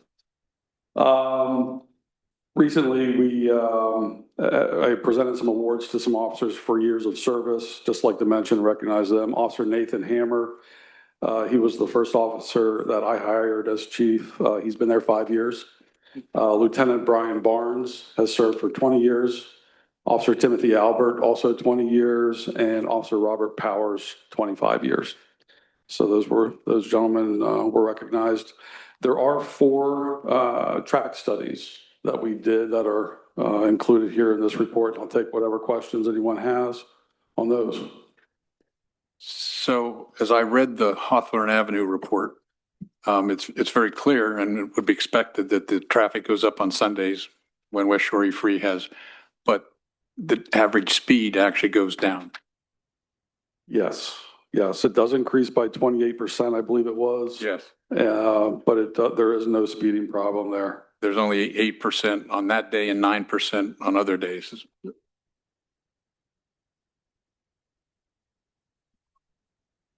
Other questions, Chief? And then we apparently do have a speeding problem on Mount Allen Drive, Kim Acres Drive, and Fisher Road. Yes, these are all posted 25-mile-per-hour roads that we recognized and identified as there is indeed a speeding issue, which is identified as traffic traveling to 85th percentile, 10 miles per hour over. Then, according to our engineer, that there is a speeding problem there. Those have been recognized as roadways, but that we do have speeding issues. We test, I think it's every 3 years again, do another study. So the studies had come due, and Officer Harlan of the department conducted those studies and determined that there's continues to be a speeding problem there. So we identify these, but my concern's always been we don't set up traffic control situations frequently enough to make a change. Once we know we have a problem, how much attention do they get? Well, we have recognized these as targeted roadways, and the officers are, as they have time, told to spend time at these places to do additional enforcement. And those are included in, I think, in this quarterly report, the amount of time that officers spent there. It's the targeted enforcement summary report. Kim Acres, during this last month, there was 90 minutes spent there, Mount Allen 20. So we have this list that's available to all the officers, and we instruct them to spend extra time there as time allows. And how often do you put up the radar signs, like your speed is, and it'll tell the driver? I mean, do we have enough of those signs? I've not seen There's them. one on Market Street right now. I was going to ask, is that ours or is that the borough's? I believe that's the borough. It's on our side. It's I'm not sure. I'll have southbound. to take a look at that. It's southbound across from Legacy Park. So that's our side of the road to patrol. Okay, that's probably ours then. Okay, so I've, We have a haven't couple seen of them those up much signs, lately. and we get them out, to address complaints in problem areas. So So that's one of the strategies. You would move them around. I didn't know how many you had or if, we currently have 2 of those. We move them around as we get complaints in our problem areas. So I've seen them all over the township, really. And unfortunately, when we do a study like that and comes back 85 percentile and we have to continue to do a study, the information we get back might not be what the residents want. We may have to raise the speed limit if it's safe to 35 mile an hour. I mean, that's what PennDOT, to do it the way PennDOT requests. That's what may happen. Any other questions? well, just a statement. Another unfortunate reality in our world today is that people just don't obey signs. I mean, as I was coming into the meeting, there was a semi-trailer turning left, ignoring the no left turn and no truck sign onto Winding Hill Road because their GPS told them to go that way. Speed limits are simply a suggestion anymore. It's, the cautions and even those signs put up in neighborhoods don't seem to slow people down. It's only having an officer there and handing out tickets that gets attention. Anyone else? Okay. And even though you get paid and are not volunteer, Chief Parsons, your force does a good job too. So I didn't want you to feel slighted. sure, thank you. Moving then to planning and zoning. We have one case, and that would be the conditional to establish a conditional use public hearing for 121 Gettysburg Pike. And it appears like you want us to do more than set a date. No, I'm teasing. No, if you guys want to do that, that is Introduce fine with me. We can get out of here. But anyways, good evening, commissioners. Thank you for taking the time to talk with us this evening, especially Commissioner Castronillo and Commissioner Cochran about your service tonight. It was nice to hear. Before anything else, I want to be very clear. The purpose of tonight's discussion. Introduce yourself for the. Oh, Steve Albrecht from McNeese, sorry. On behalf of Paul B. Zimmerman, who's the applicant for the master sign packet before you. The purpose of tonight's discussion is we're not here to get into the content of the sign package or anything like that, but we are discussing a date to set for the conditional use hearing. We've been working with the township over a number of years on this, apparently, before I was brought into it. And it looks like the first meeting you guys ever had with it was actually over Teams during COVID. So it's been quite a road, but in any event, we're ready to move forward. And as an applicant, we've always tried to be transparent and collaborative with the township. And we hope that that's appreciated. On scheduling, we understand that the holidays make that kind of difficult. It's the end of the year. Everybody's on vacation. It's hard to get a quorum. And we understand that there is a possibility of having a planning commission meeting before we have our conditional use hearing. We would ask that, if that quorum is not possible, we would like to move forward anyway and kind of forego the planning commission. The MPC doesn't require the planning commission meeting to be held as a prerequisite for a conditional use hearing. It is just a suggestion as a recommendation, an entity to give a recommendation to the board. So we appreciate the township's ongoing collaboration with this project. It's been a long road, and we look forward to continuing that process. And I'm happy to answer any basic questions, high level stuff tonight, without getting too far into the weeds on the technicalities of the project. And I believe, am I correct that your deadline at this point is January 29? Correct. And I think the meeting in January is the 21st, if I'm not mistaken. Well, that would be our normally. Yeah, like that's There the was date. a suggestion maybe that we have the hearing before that, but yeah, that would be great. But I just wanted to go on record that if we choose to have a hearing, we should do it before the 29th. So we spoke about this at the PI meeting and I won't be here to vote on it, but I'd like the ladies in the back to hear that I have a real concern that we're taking the Loudon Center, which was one property that was developed, and we're breaking it into two. And I think that's a dangerous concept to endorse. Paul Bees has not done anything to bring CVS into this, unlike the Shepherdstown Crossing, where everyone was involved and we had uniformity. So if you start to allow individual properties to break out, then you've really said anybody can do a master sign plan if they can wiggle their way through the finite or the minutiae in the regulation. I know that Taco Bell and 7-Eleven both want more signs. Well, that's one property too, and they ought to go in there and be coordinated. But once you do this for Paul B, they're going to be in here wanting the same thing. And I just think you open Pandora's box if you allow it. I think it ought to, a master sign plan ought to include all the properties in a development or in a developed plan. And in your case, that would be UN CVS, not just Paul B. I'm not sure that's correct when it gets down to the level of Taco Bell and 7-Eleven, or are they together?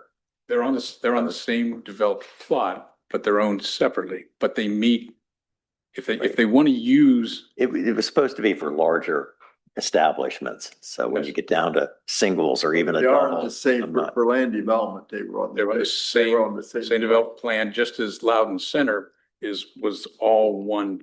Then I thought, you were using the term large commercial establishment. I don't see the others as meeting that.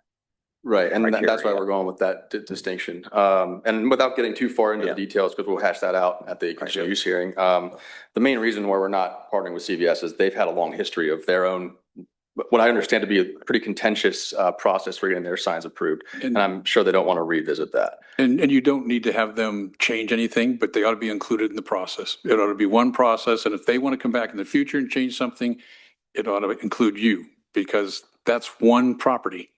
And the intent of this plan was to unify signs across properties, and you're blowing that completely out of the water.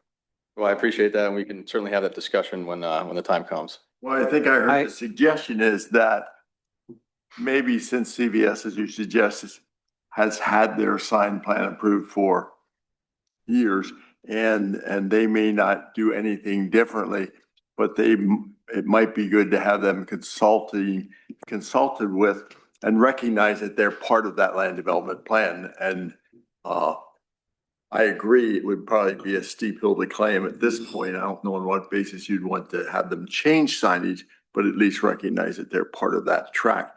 Just like any future development other than the two that are there, you and CVS, I think that should be included in terms of any kind of future business that comes in there. Sure. And if you use your logic, then when Shepherdstown Crossing builds their 2 additional buildings, they could come back in and ask for separate plans for them. Because we've already done it for one other tract of land. So aren't they going to come in and ask for wall signage on whatever? They've got all their stuff. All their buildings are done, I think. Right. They've done everything, but if you show individual companies that you can break out from that development and get your own plan, you don't think any of them will try and do that? You've opened the door. I don't believe we opened the door. Your attorney, another attorney from your firm at our meeting the other day, what was, he said part of the ordinance, do you have that in front of you that you're meeting? Oh, the 5. Yeah. Can you read that part of the ordinance? I don't have the 5 criteria. Mike, do you right in have the front of me. one that they are meeting? But in response to, in the meantime, before he's looking that up, Shepherd's Crossing was kind of a different development. They have a shared, traditional shopping center. Everybody has a shared goal there. They use the same signage to identify themselves. It's not like they're separating it out and parsing it out.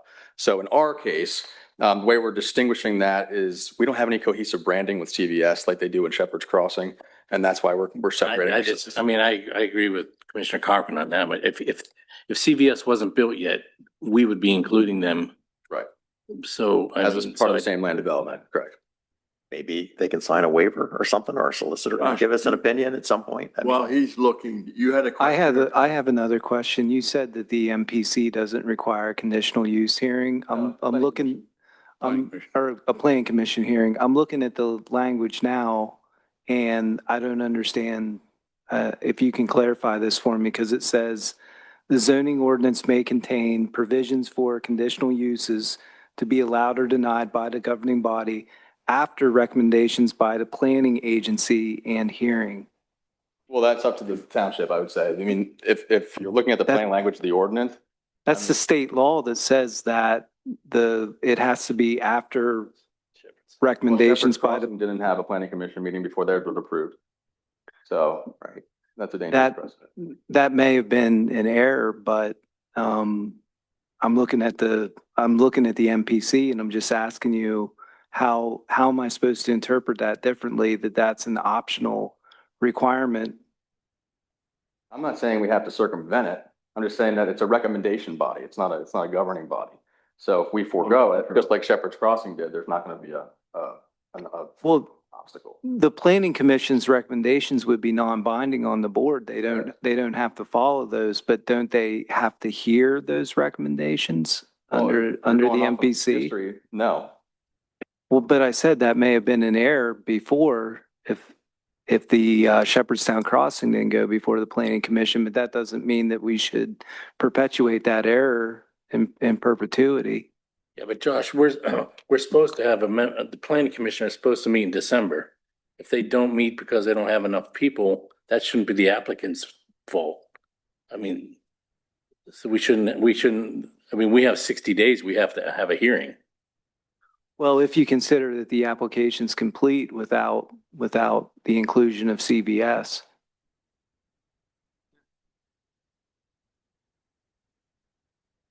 I do, I don't know what, in this case, I do. Well, what staff recommendations, as I recall this morning, were that the area you were intending to come in under was not what the staff believed should be. Is that correct?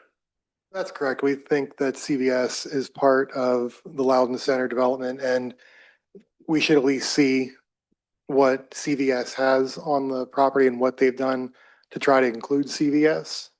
And that's not in the application at all. And we explained why in the application we didn't include them, and that why we're going under the criteria that we decided to go under, because it's up to the applicant how they want to be presented.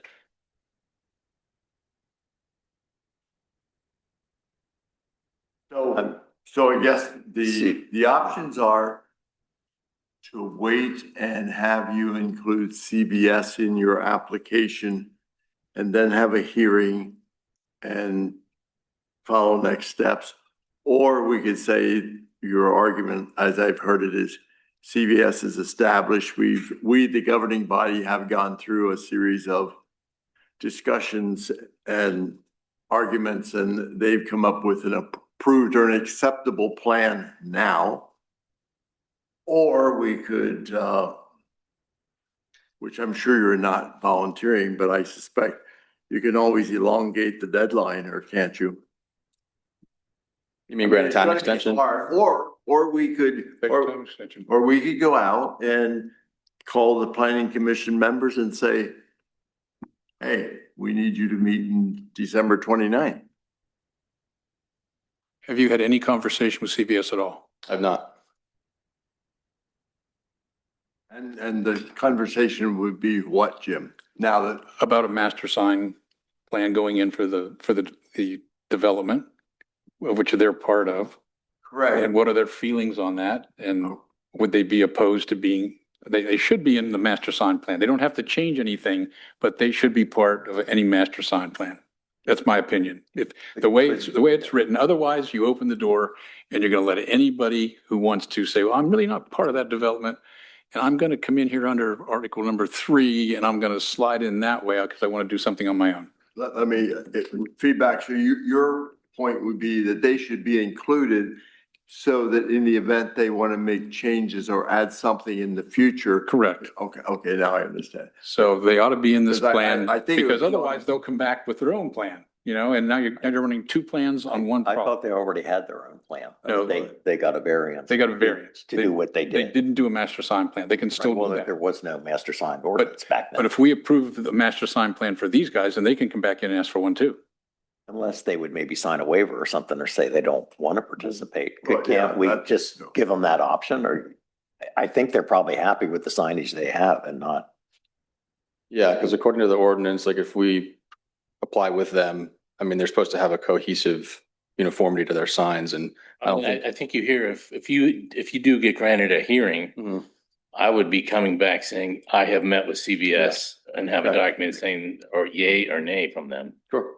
With the understanding that we're not asking them to change what's already been approved, but any adjustments, additions or deletions to that would now be part of the master sign process. I think Jim has a good point there. It's almost like there's two entrances. Well, there are two to Paul Bailey, and like one, CVS has their sign, one is kind of for CVS, but it's used by both, and then the Paul B further down toward this building is Yeah, more the- probably for your planning customers. On the Paul B plan, your primary entrance is, It's pretty far, like, away from the structure of CVS, but on the same, I mean, it's on Gettysburg Pike, it's right there. it's not the one down across from the cracked pot. That's that's a secondary entrance. Correct. Correct, yeah, Okay. exactly. Yeah. They share the main entrance with Yes, CVS. yeah.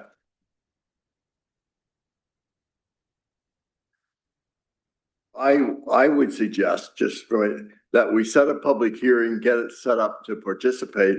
If in fact, Mike, you can't get planning commission to have a quorum and meet before that, and I'm disappointed in planning commission, I'll say that publicly. If they have a business, they ought to be here. But in any event, they could certainly participate in the public hearing as individual citizens.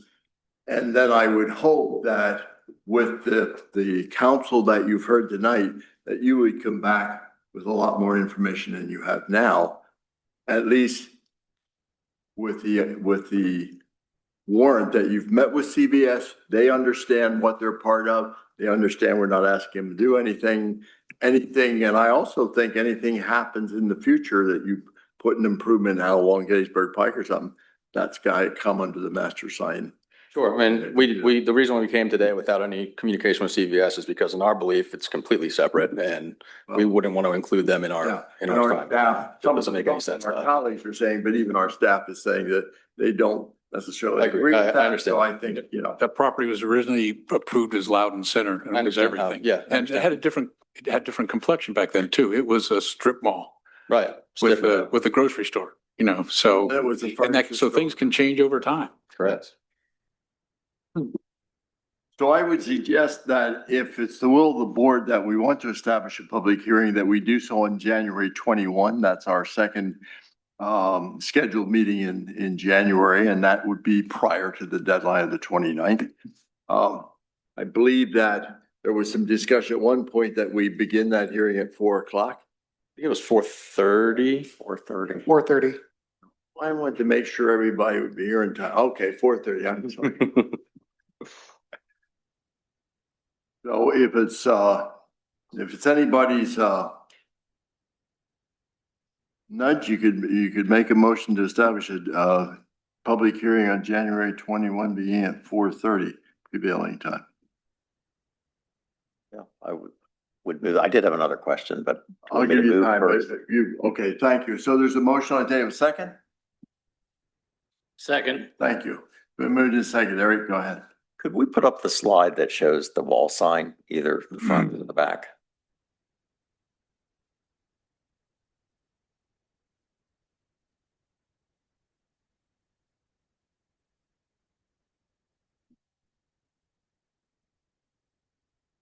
That Might have already passed it. It's the one that shows the dimensions. I think Oh, of the wall sign. oh, that one there. I'd rather use the front wall That's the sign. rear one. Front- Oh, okay, sorry. Front wall sign's a little clearer. Okay.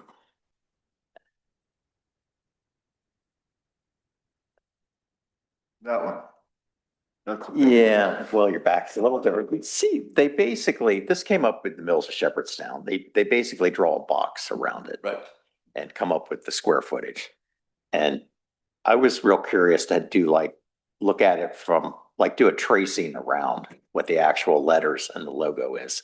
And then determine the area within the tracing Right. to know. I think that's going to be less square footage. It will be, yeah, but I think the ordinance specifies that you draw a box. No, you have to draw a box, but I was thinking, I think the logo, it's similar to Chick-fil-A. They have the rooster or whatever up there, and it just would we could maybe redefine our ordinance. So I'm just curious, as a favor, if somebody could just make that calculation to see how it compares to what drawing the boxes before, we come back on You'll the do hearing. that for us, won't you? What's that? We could try. It's like whoever has the software. do it. Yeah, the sign people will do that and they can do that in like 5 minutes. So. Yeah. But you're right. We ought to keep a tickler file. Maybe that's something we want Yeah, I to mean, think it- about redefining in the future. I had a concern like the wall sign on the Chick-fil-A, and it really made a difference when you put the box around it. It's all about exposure. Yeah. Well, you're absolutely right. Is there any questions that we didn't answer of yours? No, I'm good. Any other discussion of the board? All in favor of the motion, aye? Aye. Opposed, no? Motion carried. We'll meet, see you at 4:30 on January 21st. Anything else for planning and zoning, Mike? No, there's not. I got a comment. Oh, you gotta come up here. I'm going. Oh.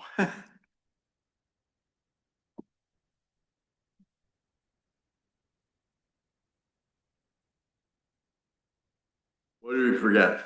Introduce yourself. Yeah, Jerry Hyatt, Paul B. Zimmerman. One of the concerns with CVS was a lawsuit that was between the township and them with their signage and all this stuff went on. And that's been the concern, that if they agree to something, it's gonna be brought back against them. And that's been some of I the, don't know where that, I wasn't aware of a lawsuit. They'd asked for a zoning variance, but that wasn't a lawsuit. I know there's quite a fight to get to what they got. And that was a lot of the concern. Well, I think, and I don't know, if Mike was in here, didn't, they were approved for something and went and put more than that up? That's correct. So it was simply a variance. It wasn't a lawsuit. It was just the normal process for a zoning variance. Okay, Hey, that is yeah. a lot different than what I thought was said. No, Okay, no, yeah. Well, yeah, rightfully so. You don't want to be tainted by previous action of this board or another. and vice for them, if they have to sign on to a master sign plan and then something comes back later and says, oh, you have to change your signs now because they don't meet whatever code it is, Oh. I feel we may have a difficult time, I believe this. being that it is this completely separate business. I think the suggestion was that they be part of the master sign process or be aware of it, but that we wouldn't necessarily be asking them to change anything. And I've not heard anything from this board tonight that would suggest that we want Are there change. any guarantees to them from the board to them saying you would not be required to? Because if I were them, I wouldn't sign on to it. Well, there will be publicly available minutes from this meeting, and this verbiage will be recorded in those minutes. And your comment about them being a separate business, that's like Chipotle and Chick-fil-A. They're very separate businesses, but they're under the same master sign plan because they're on the same land. Decades apart too. And the new buildings that are going to be built, they're not going to be restaurants, they're going to be retail space. They're separate businesses. I just think if they come back after you've already got the master sign plan and they want to make some changes, they're going to need to be under the master sign plan. So they ought to be under it now. Well, I think that's possible because from what I've heard is no one is asking that they make changes now or reverse anything that's been already approved. Yep. And again, they overdid it when they put their original signs up and that got them in trouble and they went back for zoning hearing board That's correct. and got their signs after that. I don't know if they got all of them. They got most of them, as I recall. They didn't get as much as they wanted, but they got something else. Yeah. Big photography. Yeah. Photo sign, I don't know. Does that help, Mr. High? I mean, Ish. Well, guarantee, that's a tough order, but Yeah, we've been fighting the You know, battle for 5 you know, years, and public- so that's where we feel we're just not getting anywhere. well, Okay. be nice to them at least have your solicitor or your most pleasant representative go speak to them. Do our best. Thank you. Anything else, Mike, in planning and zoning? No. We'll move then to public improvements, nothing listed. Do you have anything, Lou or Keldine? All right, sanitary sewer. Cody. Oh, Joel. Oh, I guess if it's money, you're gonna defend. Jason your was own- trying to convince me to stay seated and I said I had to get up and meet the board. So just for the record. Well, you come seldom, so we will. That's true. I told him you're more used to seeing him at the table. Good evening, Board Commissioners. Joel Kostelak with GHG here to present our 2026 renewal and rates. As has been typical in the past years, we've provided our standard fee schedule as well as the rates of those who are most involved with work in Upper Allen Township. As you can see there on page 1, we are just below 5% in our rate increase for 2026. I will say the overall increase and the increase related to those staff who work on Upper Allen Township projects, the most is largely the same, between 4.7 and 4.9%. Did explain this to the SAB last month, although the numbers weren't in front of them at the time. But as you know, we perform work in 3 ways. One is through our retainer, which will remain the same and has remained the same for many years. The other is on as-needed services, which are minimal. That's on page 2 there, where you see some estimate of hours and then the impact of the rate increase on that work, should those hours be generally around that figure. I will say largely there's not a lot of that type of effort that goes on. This would be a pretty conservative approach. And this was something that Commissioner Cochran asked us to present many years ago, and we've continued to do so. So you can see that impact is minimal. There are a few ongoing projects that are happening through 2026. Those would continue along with previous budgets. And then with regard to upcoming projects, those would be brought to the board and approved at that time. And really on the horizon, as you probably know, in your budget is the Gettysburg Pike and Lisbon Road sanitary sewer relocation project, and that'll be presented to the board here in the coming months. So with that, if you have any questions, happy to entertain any further questions. We hope you consider approving this rate schedule. You guys do a nice job. It's been great working with you. Appreciate it. Yeah, ditto. This is the first year you have to use reading glasses. It's unfortunate. I've been with working on projects in the township so long now. I've gone from a young man to someone who needs You've reading. grown up with us. I have. Thank No, you. don't put that in the township. I mean, That's true. Yeah. Fair enough. Fair enough. Yeah. And I ran into Steve Hunsinger, a couple weeks ago at the farmer's market. So Okay. Yeah. going Good way to- back. Good. Yeah. any questions to the board or any comments from the audience? Go ahead. I would just amplify how helpful Joel is to Well, the if you- supervisory board. If you're that Looking at development last month, and I think you really hit the if nail. you're on the that head. enthusiastic, Eric, would you like to make a motion? Yeah, I would make a motion that we accept their proposed 2026 rates. Is there a second? Second. Moved in second. Any discussion? All in favor, aye? Aye. Opposed, no. Motion carried. Thank you very much. I will note, just so we keep you 2 guys awake back there, your increase is 5, the other engineer is 3.8, but we didn't ask you to lower your rate, so. And the retainer was flat. That's true. I hope the solicitor heard that. Let's go to administration. Budget update, Lou? Yes, in your packet was a copy of the budget update that our finance director, Zach Harvey, had prepared for the board.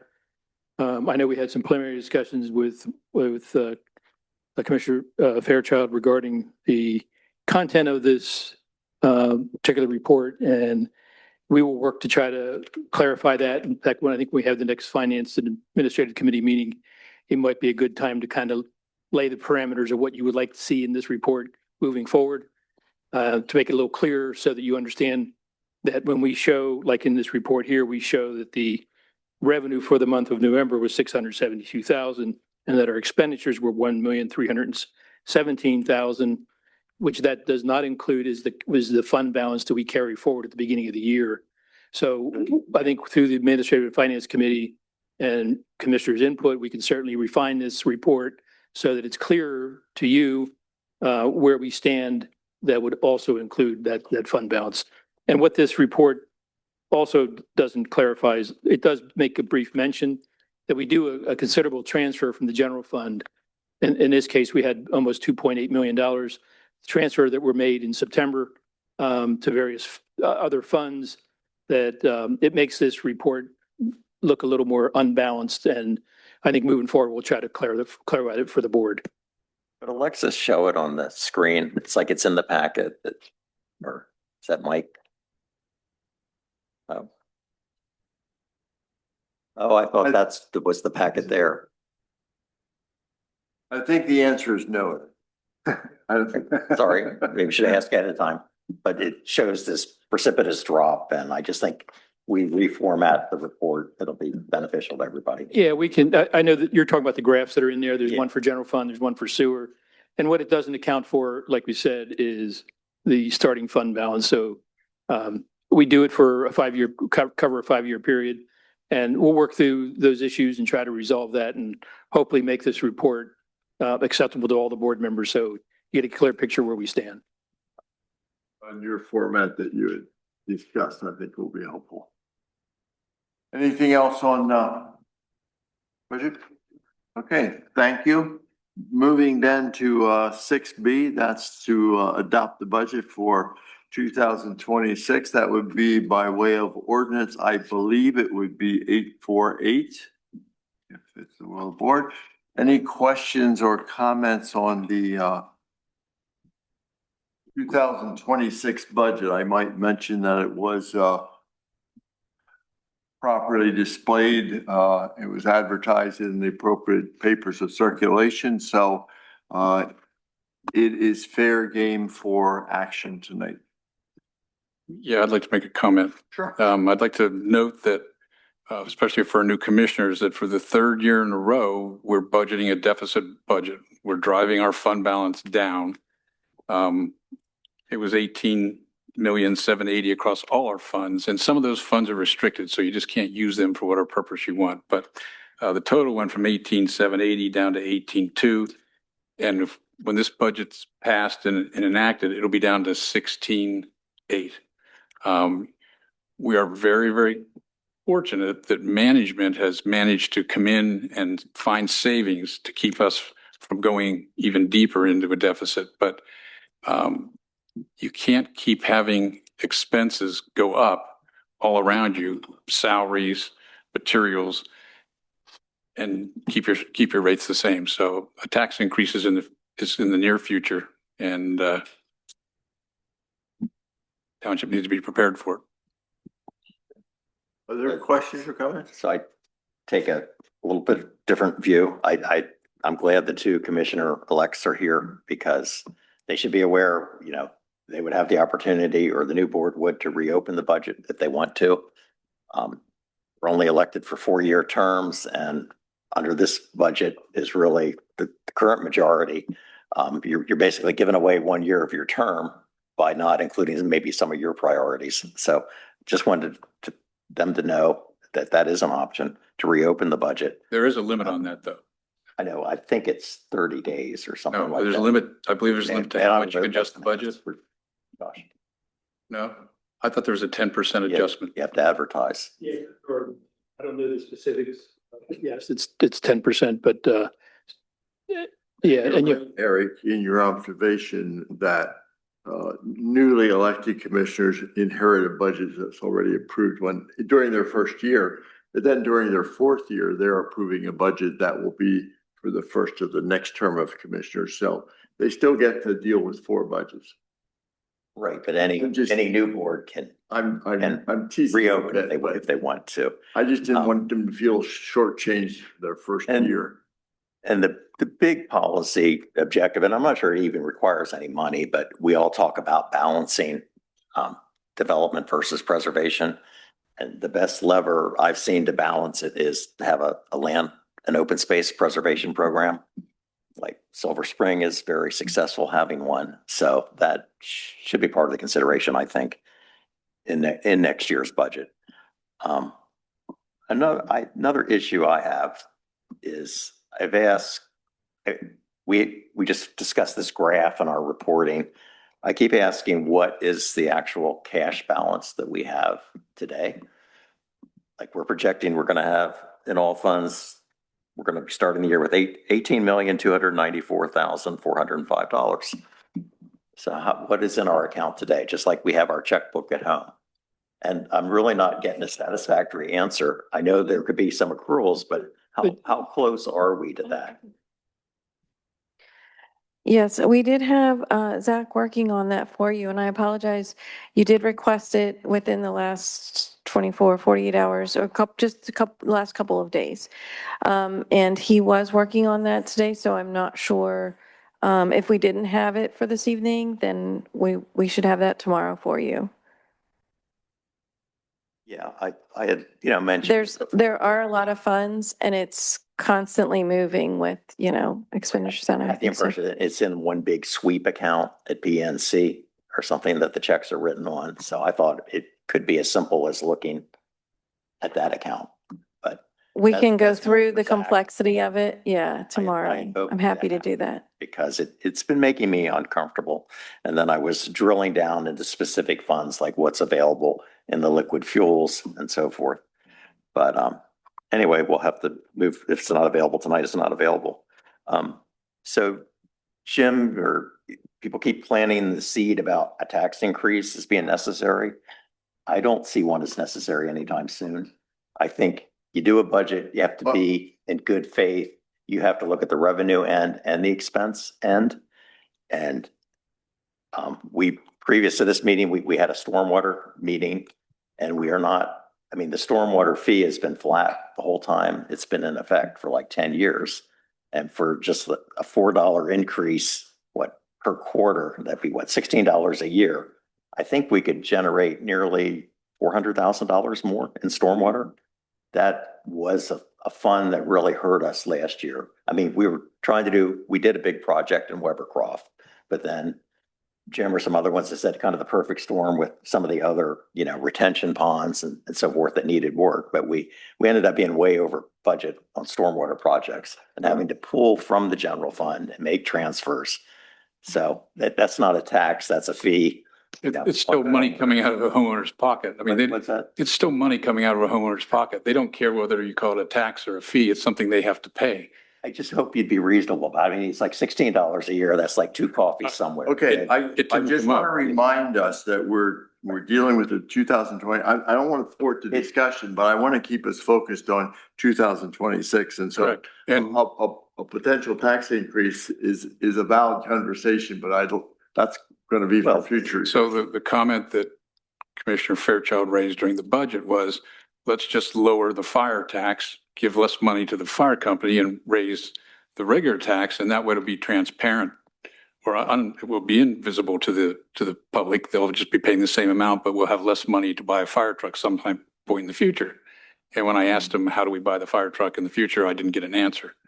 That kind of shell game comes back to haunt you every time. You're the one who's kind of doing the shell game. You're misrepresenting what I said. No, I And, don't think and that so. was going to be my other point. And I think it's open and honest, and the fire company's here.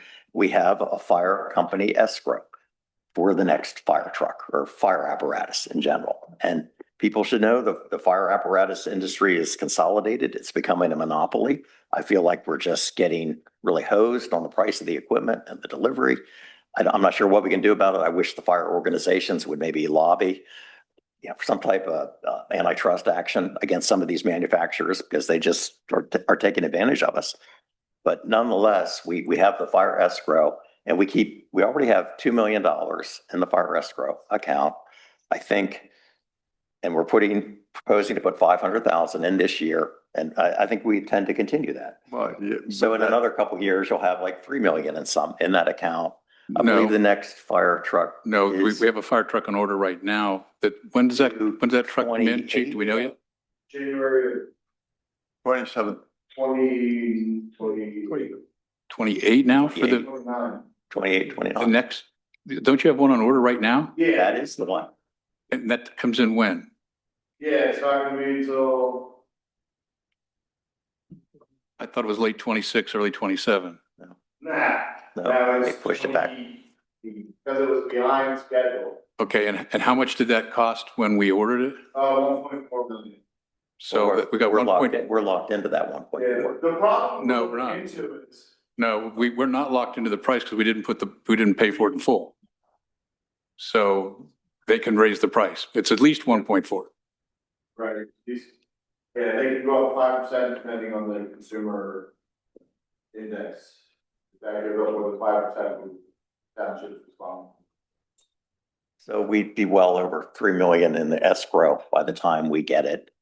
And then. But we have It's another half. truck coming up to be ordered. In 2033, nobody's trying to like do anything adverse to the fire department or getting the necessary equipment. It's just where we need the money this year. And part of your point is true, Jim, about the general fund going down. And what I was suggesting was just shift some of that fire escrow money into the general fund this year, which you can only do by maybe dropping the fire tax this year and increasing the general fund tax this year. Net effect is no tax increase. And I think that's valid. It doesn't need to be twisted. It's not nefarious. It's just something that should be, on the table. But yeah, if we do have an advertised capital replacement program and we delay that in some way, at some point, we're gonna have to make that up. So if we do decrease the amount of money we put in the escrow account for fire equipment, at some point, we're gonna have to do the catch up. And it could even work in the opposite direction, bump the fire tax to 0.6 mils 1 year and decrease it somewhere else. It's just, because once you put the money in that account, you really can't take it out. Right. And we're also not earning very much interest on that account. I looked at, looks like we're earning 1% on that money, on the $2 million. And to me, we should be earning close to 3.5% currently. Well, that's interesting, especially if it's something because the expenditures are out. So if that's accurate information, we might want to double check that, Kildine, in terms of the interest bearing. Right. At the end of 26, we'll have 2 million in there. Yeah, it's showing it's on page 24 of the budget. It's showing 25,000 in interest earnings, $2 million. It'll actually be up to 2.5 million at the end of next year. So that's 1%. I'd like then, if you look at your budget, you look at your revenues and expenses, the first line you're going to see in revenue is your current tax levy. And could somebody put the property mapper up there? And since we were just talking about CVS sign, can we look at the CVS property? Could I just answer that previous question? That the funds was shifted to Pliget, which is actually closer to 4%. What's that? The funds shifted to Pliget, which is actually closer to 4%. The interest, the interest. But it's shown in the budget at like a 1% return. You're saying Pliget can pay? Some of the funds are in different accounts. It's not all one, institution. So there's different interests than what you were referring to. It's actually closer to 4%. We can go over all of that tomorrow as well. That's right. It's page, whatever I said in the budget. It shows SUPPUS interest earnings on escrow at 25,000. So it should be in that general area. So is that the CVS? You clicked on it, and if you scroll down on like the ownership, you will see, I think it's 4.7 million. It's assessed. We're in the left side. And it shows, if you scroll down more, it'll show what our tax. If you scroll down further, it'll tell us our tax revenue.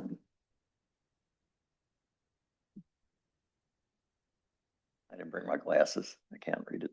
106,000? Like for the school district, we get 13. We get about what the county. 12,955. Okay, thank you. 12,9. Good set of eyes. We can't lose this meeting. Oh, $12,925. So, and now can you, okay, and that property was, if you could go back up, it was bought like 2012. It transferred for 5.3 million. It's assessed at 4.7 million. So now if you would just scroll up the road a little bit to where the 7-Eleven is. Other way, no, there we go. And that'll show a property that just transferred, I believe, in August for 5 million and something. Yet it is assessed at what, 1.7 million, something like 1.6 million. So you have a variation of 3 to 1 in what something is assessed. And I just don't think that's fair. I'm not picking on 7-Eleven or anybody, but It's like you should split the difference or somebody needs to be. It's the county. It's the county. The county does the assessments on properties. No, but we need to inquire or put it in our budget to know what their methodology is or get an explanation for why these assessments are so. It's because they don't reassess regularly. That's why. No, The old- it makes no sense to me. I mean, It doesn't, they're but- that far, that something new can be discounted that much. You don't have an answer though either, Jim, unless we talk to them. No, they're trying to estimate what the assessed value would have been at the last time a reassessment of the whole county was done. That's the problem. And the county commissioners in all the counties don't like to do reassessments because half the people love them, half the people hate them, and the ones that hate them go out and vote against them. So we haven't had a reassessment from the county. I'm trying to think back when. 13, 14 year, 2012 might have been the last. When was the last reassessment at the county level? Because when that happens, we end up lowering. It's close to 10 years. And what normally happens is so that you don't show, because the assessments are going to go up. And what they do is you're required to then balance that so that you make no more money under the new assessment than you did under the old. So we then have to adjust our millage rate so that we're not making a profit off of their reassessments. So we don't really gain anything by, I mean, it'll be a reassessment, which will show probably closer to what the market value might be. But in terms of what revenue we generate, we have to balance that so that we're not bringing in any more income pre and post assessment. And that's all in the hands of the county commissioners when they reassess. We have no input to that. I knew that we could see how far apart we are within our township. I think it's mostly in the commercial properties and then pass a resolution to them encouraging a reassessment or do, Silver Spring and Cumberland Valley School District are proactively going after the underassessed properties. They are? Yeah. The last assessment was 2010, Oh, thank you. effective 2011. That's 15 years.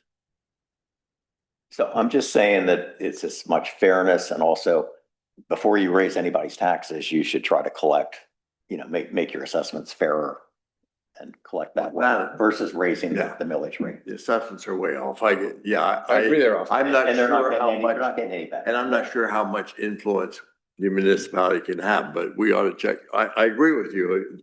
We ought to encourage to the extent possible that the county. And you use CVS. CVS has just gone through and appealed their assessment. They're going to go down. So if you have enough money, you can come in and appeal your assessment. And we went with the school, and the school district always leads the fight because they have the biggest dollars at stake. So we went in with the school district to fight it. It's coming down, but not as much as they wanted to, but it's not going up.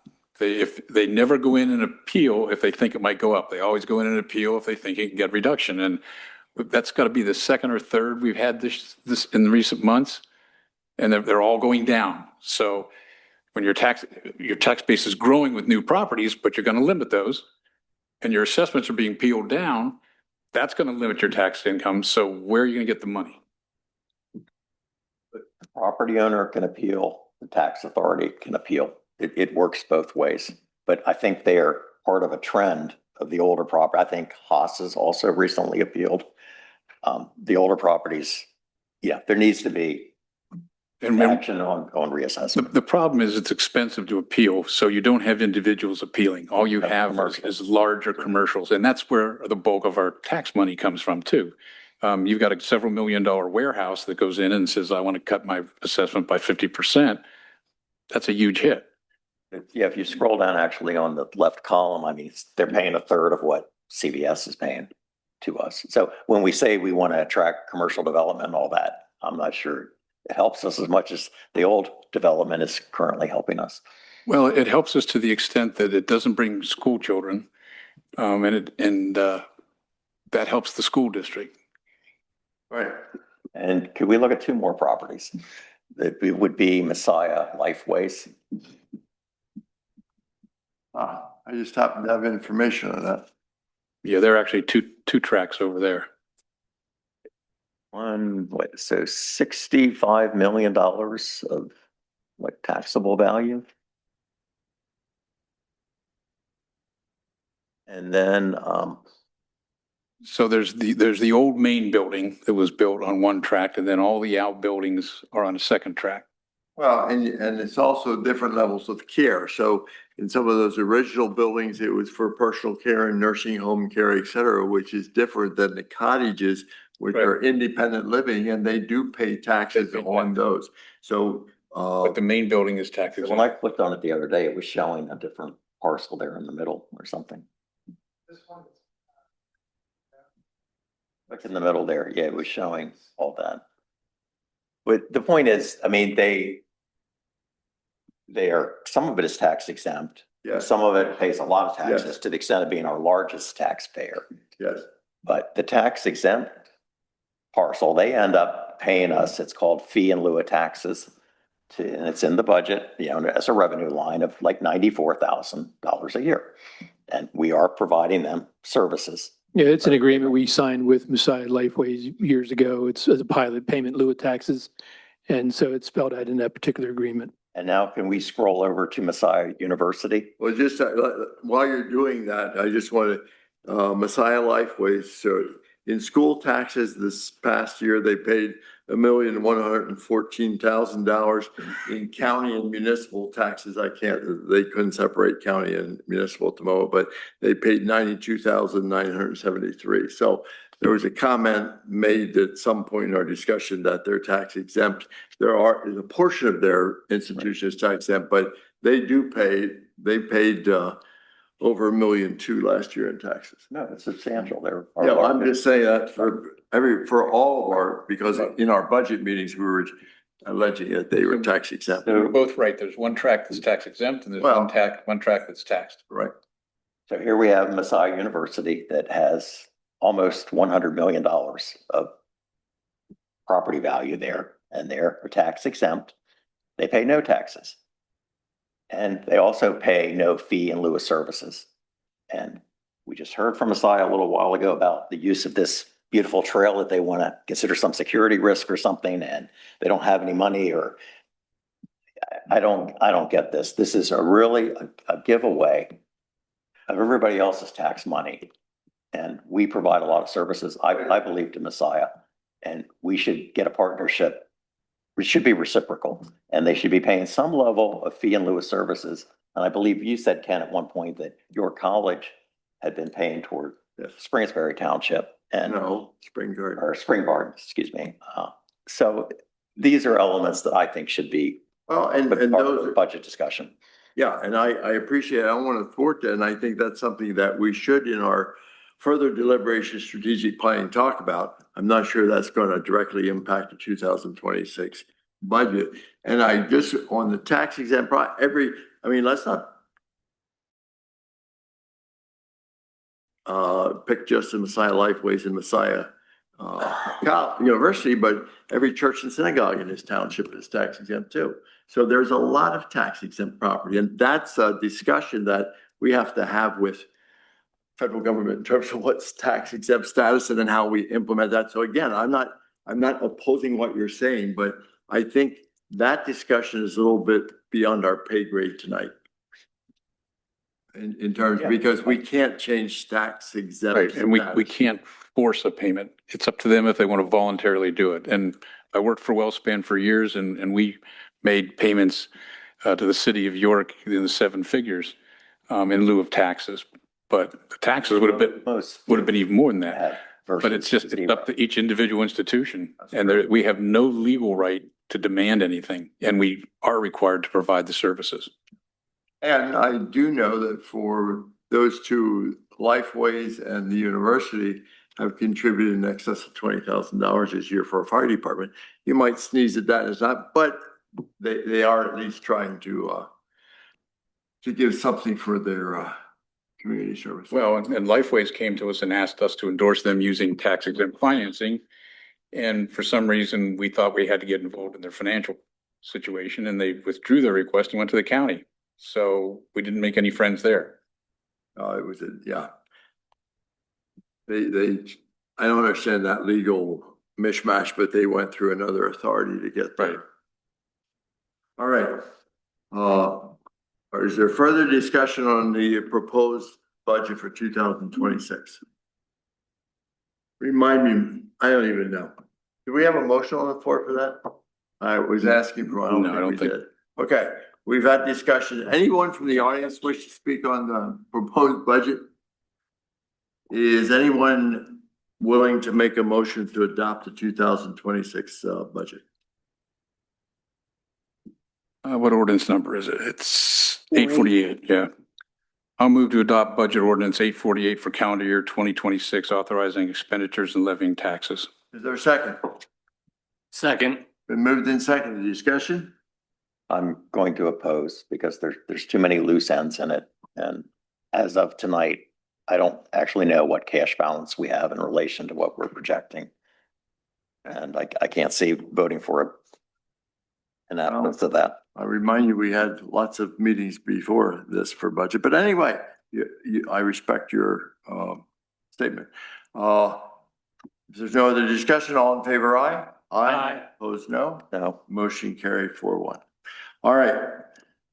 Let's move then to next item is appropriating specific sums for purpose of municipal government set forth for calendar year 2026. That is under, we don't have a pagination, but it's behind 6C, 6C, and I believe that would be if 849. 849. So Go ahead. we'll put it on the floor. I'll move to approve ordinance number 849, appropriating specific sums estimated to be required for the specific purposes of the municipal government here and after set forth during the calendar year 2026. Is there a second? Second. Thank you. So Any this discussion? just spells out how we're spending the money. We adopted a budget. Now we're saying this is how it's going to be spent. Any discussion? All in favor, aye? Aye. Opposed, no? No. Motion carried 4-1. Then we go to 6D, and this is a proposed fee schedule for 2026. And this is, there's 11 pages of this information. Are there any thoughts, questions, discussion with respect to the proposed fees? I believe this would be 850. We didn't, we didn't talk about the changes to the fee schedule to the best of my recollection. We did not. Does anyone in staff have an idea of why we're changing the things we're changing? I think There aren't a lot of them, The but changes are in red up, I believe. yes. Correct. They're easy to see. And what's the rationale behind them? The rationale is just more fair structure to both the township and anybody purchasing these fees. A lot of the rationale with quite a few of the fees that are being revised, obviously specific to sanitary sewer fees, is they're very much outdated. One fee specifically, I think, is from 2006. Because the increases are significant. We're, in some cases, they're 70%. Correct. Which fees exactly are you speaking about? The standard construction material specifications for sanitary sewer per book. Correct. Went from $35 to $54. Yeah, and that's our, again, as you mentioned, the title, that's the standard specs. To be honest, it's a 260-page spiral bound, book. Okay. It hasn't been purchased in years because it is electronically available on our website. So if somebody wants paper, they're going to pay for it. Yep. All right. Exactly. Cody, what's the on-lot sewage disposal system? It's on page 9. The program, the pumper hauler is going from $25 to $50. Correct. Business registration. That's for the hauler to pay. That is for the One hauling time. or pumper business, one fee annually. Or no matter how many they do or something. Correct. If they're It's registered. per business, it's going from 25 to 50 for the Okay, so entire year to be That registered. really shouldn't impact the homeowner very much. No, it should not. I would hope not. Okay. Yeah, and again, most of these fees are, well, if not all, they're all business or commercial, non-residential fees. These are not, tied directly to a resident or residential fee. Got a question. And the audience. this came up before. It's in here, and actually some of the Webercroft residents who spoke before, one of them pointed out, like, if he wanted a variance to build a taller fence, he would have to pay the $600 to go before zoning hearing board. And I believe That's correct. like the Paul B. sign requests, all these commercial applicants are also paying $600, basically. That's correct, yes. So there's no real distinction or between the smaller matters? Or can they be, or can't there be by law, you know? It seems like the I homeowner, don't or think the you can. residential should pay less in terms of going before. Yeah, that's a question for Josh, I think. I don't think you can distinguish between residential and I think commercial. that was, you're talking about the corner lots that were asking for, they had to go to zoning hearing board for a variance for the fence. One of the web. We've made note of that, and at some point in the course of next year, when we get a new community development director, I think the plan is to go and look at that and see what modifications we need to make so that the resident doesn't have to pay this exorbitant fee that maybe that would be permissible on a particular type of lot, like a corner lot, which then would, prevent them having to pay that large fee. Yeah, And just to be clear, so that would be a change on the front end of the expectation and the requirements, not to look at a discounted rate, then the township will be paying the difference for the costs that are involved. Right. The big expense is paying the zoning hearing board solicitor. So, and the zoning hearing board hires their own solicitor and contracts at their own rate. And we have no control over that. And that solicitor is paid more than our solicitor is paid. And his or her fees are paid by the applicant when they come in for a hearing. So that's why it starts at 600 plus any costs over $600. Well, I knew the legal notice was expensive. That was part of what the $600 was going for. But if we're able to revisit it to the benefit of the homeowners, and I think they should pay less. I think the commercial interest should pay more for those hearings. They're much more involved cases, if that's possible.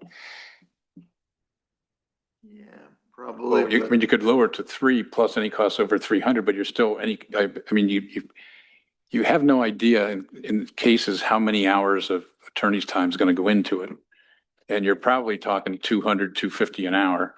So you got to be careful. You don't want to encourage people seeking variances. Correct. Correct. Just the apportionment between. If I could share, it's the additional costs also include transcription, the cost for that individual to be here for those hearings, and also the advertising costs that are required by state law. And I have one other fee I didn't understand was the recreational facility fees or the sports fields. It was it's on page 2, non-resident or adult 19 plus organizations. So who is that? Is that like older groups that play flag football or something? Or groups that come in We have from the groups outside. come in from outside the municipality that want to use a field. And you have like over 50 and over softball. Yeah. Older, that's kind of what I was thinking. Or you even have, 20 and older soccer. There's a couple of those teams that show up and tear up soccer fields. So that's a conscious decision to give Yeah. them a discounted rate really on the fields. I think it was a decision to try to support our local up around Mechanicsburg sports teams, but if a group comes in from Hershey and wants to use our fields for a big weekend tournament, they should pay more than our own internal. Because it says non-resident. Right. Or adult, and it's a lower rate. Yeah, those rates aren't changing. They're No, I they're know, the same. I know, I just. It's like Hampton has like a senior softball league that uses our fields occasionally. It's not Hampton themselves, but they're the ones that are the spearhead of it. Yeah, and our youth organizations, if they run tournaments, they do pay a fee to run tournaments and use the fields. But they don't for their regular season. Correct. Yeah, and so that's the distinction here. This is for when non-resident groups come in and use the field, they're charged. Yeah, I just thought it would favor residents versus. It does. The non-residents. Well, why doesn't it? It says non-resident or adult. Well, yeah, because the resident get it free.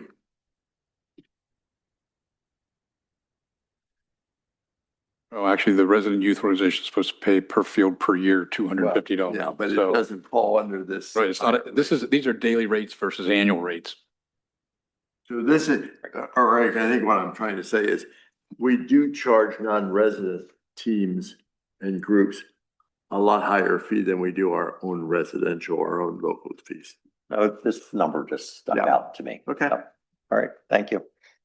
Anything else? Yeah, Karen Willie Smith. Oh, I'm sorry. Yes.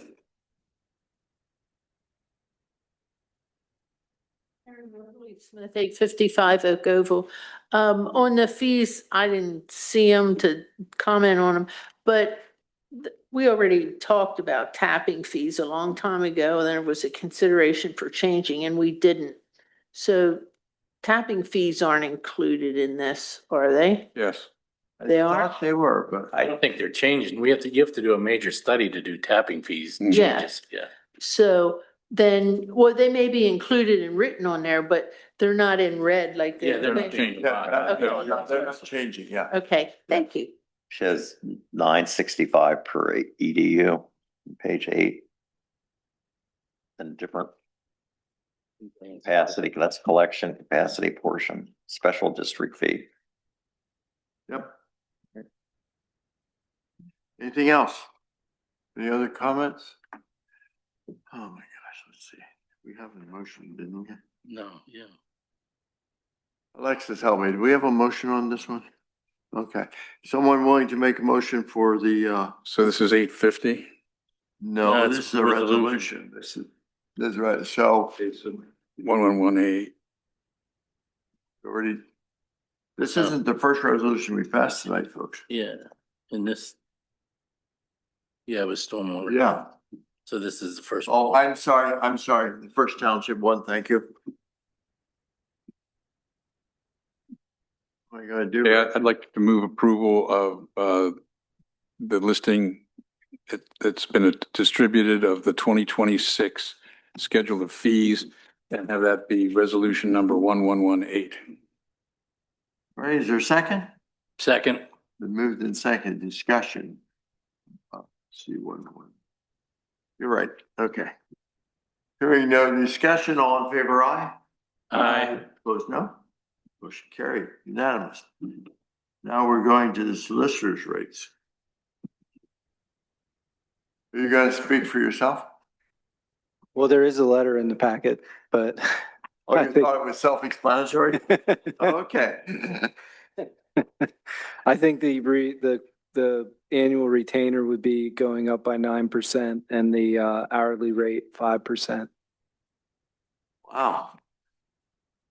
I won't remind you of the engineering. I'm teasing you. Questions of Josh? I'd just say again that these fees are considerably lower than the fees that the zoning hearing board is paying. Sure are. How does your affiliation with this Cohen Seglius work? You and Steve came over from another firm. So there's many more lawyers in Harrisburg that support you too, or I didn't know how large the office was. When Steve and I 2 years ago were in a law firm called Nauman Smith. It was the oldest law firm in Harrisburg. We had 6 attorneys. We merged with a law firm out of Philadelphia called Cohen Seglius. I'm a partner in that law firm. We still have the same number of attorneys in Harrisburg as what we had before. Cohen Seglius has, I believe, 8 offices in 7 different states, approximately 90 lawyers. But the only people that would be performing work for Upper Allen Township would be myself and Steve and possibly an associate in our Harrisburg office. How many others are in the Harrisburg office? 6? So Correct. Well, let me count. Because we've had retirements since we merged. We had 2 retirements since we merged. So we currently have 5 attorneys in the Harrisburg office right now. But does this affiliation give you a broader depth of resources? If you have a really complex, you could ask someone in another office? Yes. Okay. That's the advantage to that. We would say. You'd have specialists too in areas of law where you guys are mostly generalists. Yes, that's correct. But in terms of the face of Cohen Seglius, it's going to be you guys. Correct. Well, it's going to be me moving forward. Any other questions or discussion? Do I have a motion to approve? So moved. Is there a second? Second. Been moved in second, discussion? All in favor, aye? Aye. Opposed, no. Motion carried unanimously. Engineering rates. Thought we did those. Wow. Here we are again. You should have a letter dated December 9th in your packets, where we express our appreciation for working, the opportunity to work with the township and our interest in being retained as your engineer of record. Accompanying that letter is a copy of our standard billing rate schedule. The transition from 2025 into 2026 comes with a 3.85% rate adjustment. Questions? What percentage was it again? 3.85. The same as stormwater. Yeah. Yes. That would perplex you if we passed stormwater, wouldn't pass this. I'm teasing you. Any other questions of, So, do I have a? I'm sorry, go yeah, ahead. I went in the other day and looked at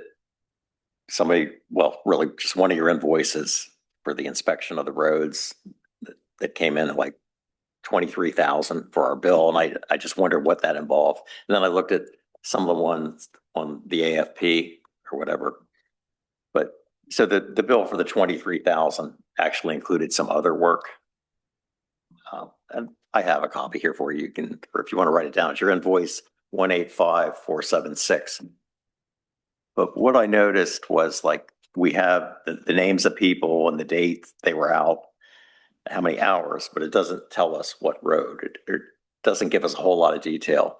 Are you able, or is Davidson able to improve on that to just give us more detail? If we're ever to look at the bills, we know more what happened. Yeah. Well, there's only one 2025 roadway improvement project. So it would have been. So it's like phase 28 was the inspections. Yeah. So that phase number, we have a coding classification that I could provide a table that inherently gives a description just by the phase number in terms of what the type of work is classified as. We also do try to put notes on our bills to some extent. Our inspectors certainly don't seem to do that as much because they are actively inspecting on an active project. So. Yeah, it's in some of the categories, but not that particular one. So if that's possible, it would help if it's a code or whatever that we can refer back to. Certainly. Yep. Thanks. Other questions? I will entertain a motion if it's the desire of the board. Move approval of the 2026 engineering fees from CS Davidson. Is there a second? Second. Any discussion? Comments from the audience? All in favor, aye? Aye. Opposed, no. Motion carried. Thank you. Now, Gatsby, statement 54. Do you want to comment on this, Lou? Yes, this is a standard resolution that the board adopts every year. This will be the GASB standard 54 is the same one used in the past 2 years.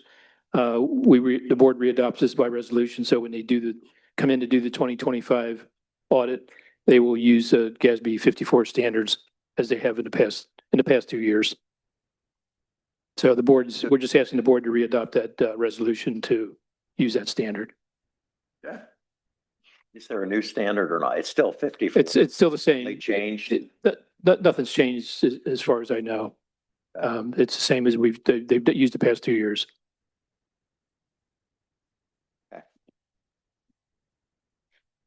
Questions or other discussion? We will entertain a motion. I believe this would be resolution 1119. Yep.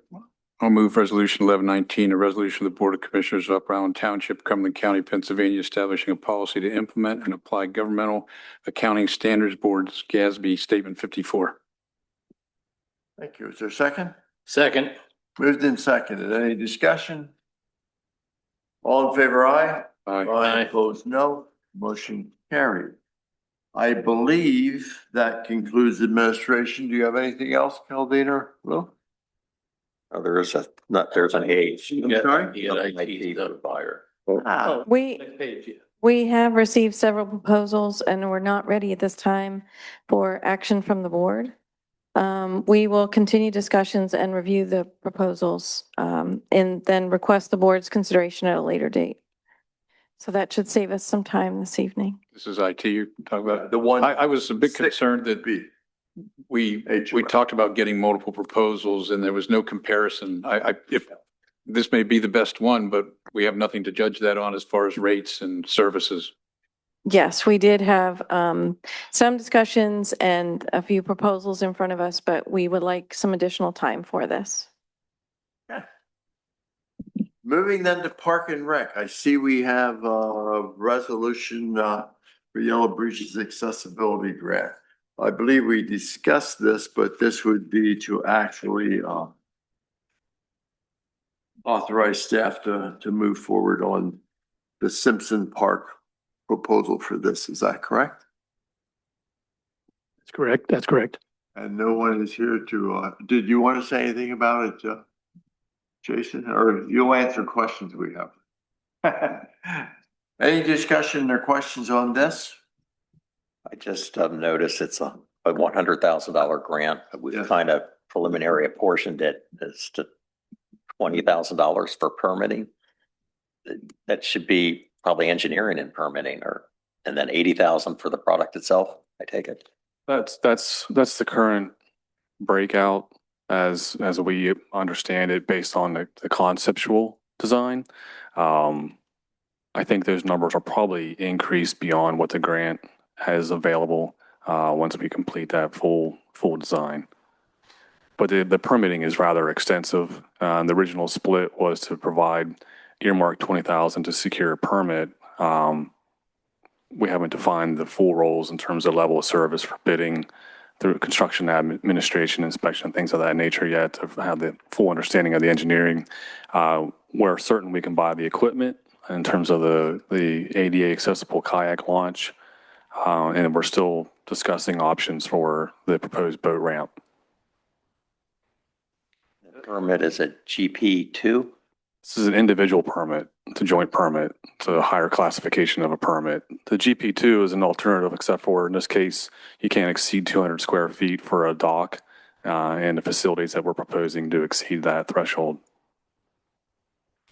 I believe we discussed this at PI and staff have looked at it. We looked at 3 or 4 different locations, and I think the consensus was that probably Simpson would be most suited for this improvement. And so I think this just authorizes to keep pushing forward and go after a permit. Is anyone willing to make such a motion? If you do, this would be resolution 1120. I'll move that the board act to adopt resolution 1120 and give authorization to the appropriate township official to sign the DCNR grant award documents. Is there a second? Second. Moved in second, any discussion? Yes, President Martin, I just wanted some clarification if I could. The memo references only the boat docking system and not the ramp. And from the discussion we've been having, it sounds like the boat docking system is the priority here, which is fine. But I want some clarification that we still anticipate installing a ramp, because I don't see any reference to it in the memo. Just the docking system.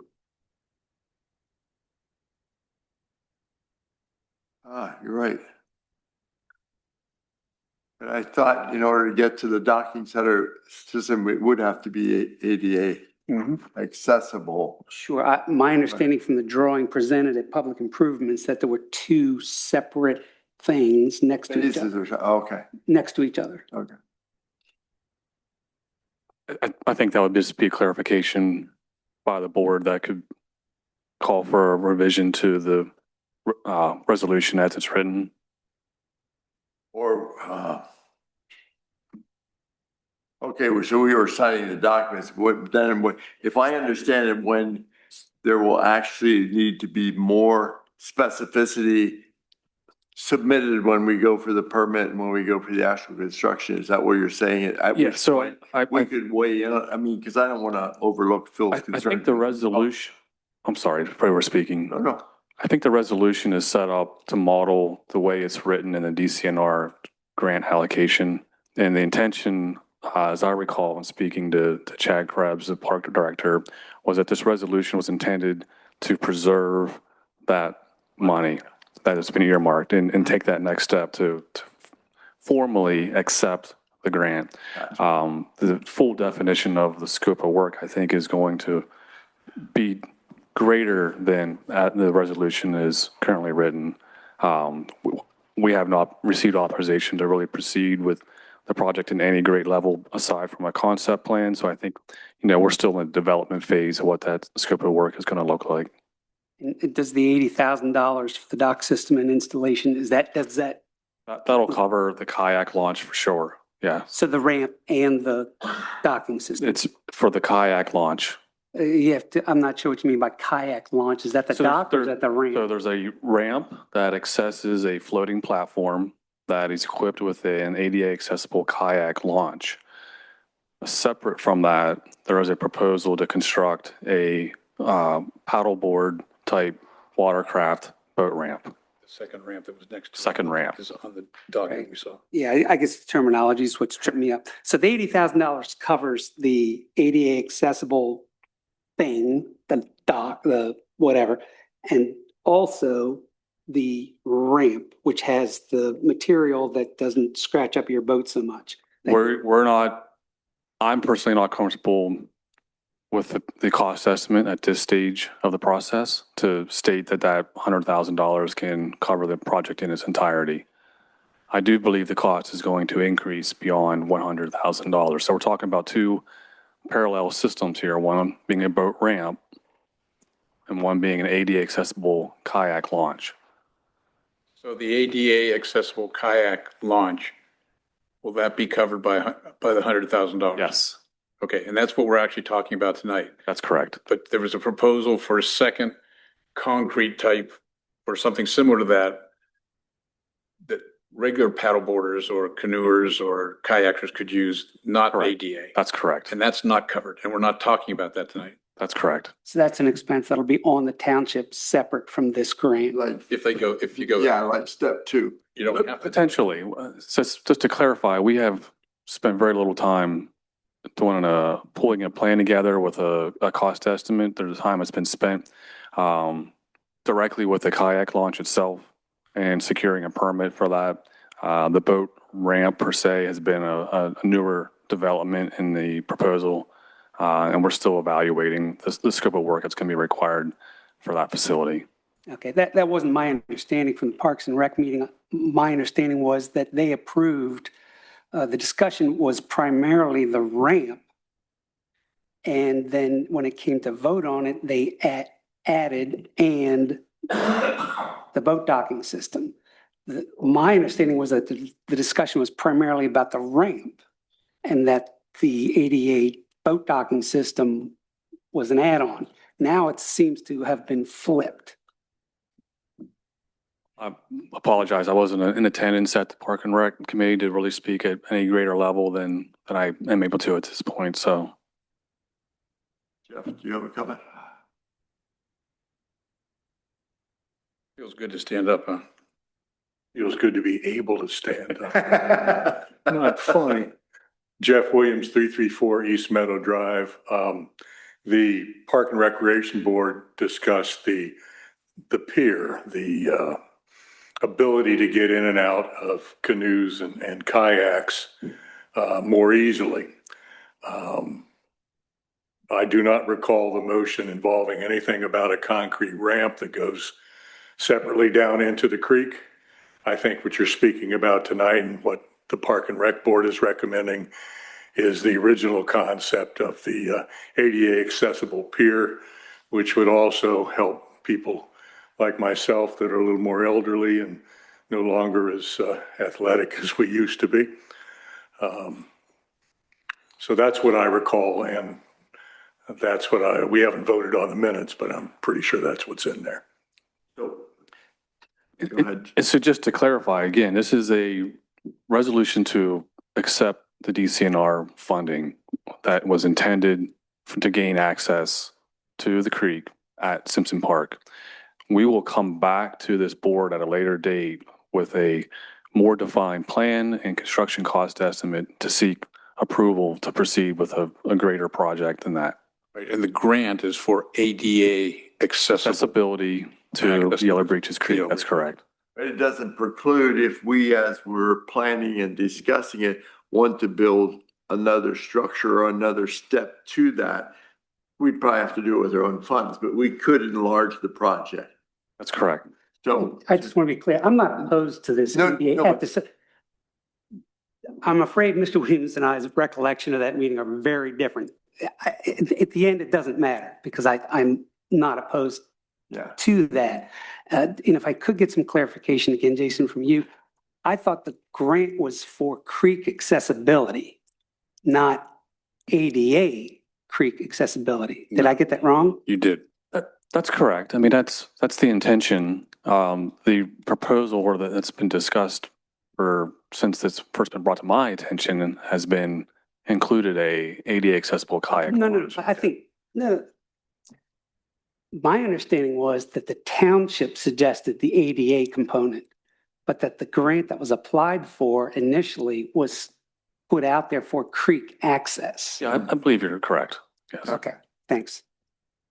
But I don't want to lose thought of what you're suggesting, Phil, either, is that we get this thing going and as it develops from the engineering perspective, et cetera, we possibly can do both. Well, and I have a different recollection too. The original, in my mind, the original money was sought for an ADA accessible item for Yellow Breaches, and it was going to be put in McCormick Park. Well, that's true. It was going to be. And we had objections from two of the commissioners and that died, and this is sat there. Now we need to decide, are we going to take the money or not? And it's still for an ADA accessible ramp, but it's in a different location now. It's in Simpson Park. And it doesn't have a way to get out. You get in and then you have to go till whenever, which I think is a real detriment. But I guess it's better than nothing, but I don't know how people get out. Once they get in, it was suggested they go all the way to Lower Island. That's quite a trip. So that's my concern. I want to see people, old people like me and Jeff and people with handicaps. I want to see us have an easier way to get in and out of a kayak. But this just gets you in or just gets you out if you got in somewhere upstream. I think it's the first step. I sure hope there's a second step somewhere along the line. Or a third or fourth. I mean. Or at least two, you know. Okay. I'm sorry. Any other discussion? I hate to waste anybody more time, but I don't see how you can get to the ADA contraption, whatever mechanism without an ADA ramp from the parking lot. Isn't that correct engineering wise? You can't be not have a missing link in There's the a accessibility you're trying to get to. the system includes a ramp that's 5 foot wide, I think, that will provide access from the top of bank down to a floating platform that has a mechanism that can hold a kayak and then allow it to be released into the water. From the parking lot down to. We talked about that behind him. That was going to be part of it. Yeah. That may be additional cost than what this is what I'm hearing. But No, I think you need that component to be able to call it fully ADA compliant. There's 2 proposals. One is for a floating dock with a ramp that's attached to it that provides access from the bank to that dock. Secondly, there's a proposal for canoe access or paddleboard watercraft access that is not ADA accessible, but provides a second means of access to the creek. But then, And the first one with the ADA, there's a path, I think it was some kind of geotech. Yeah, walking You're going to put in the walking trail that would be ADA, because I asked, would that be ADA compliant? You said yes. Yes. That's included, so you can get from the parking lot all the way down to the water. Yes. oh, okay, because I share Eric's question. I mean, we ought to be able to make sure that we not only get in the creek, but we get from the parking lot. Yeah, I agree with that. We talked about it. Well, I just want to make sure we have that on record so that we have consistent information.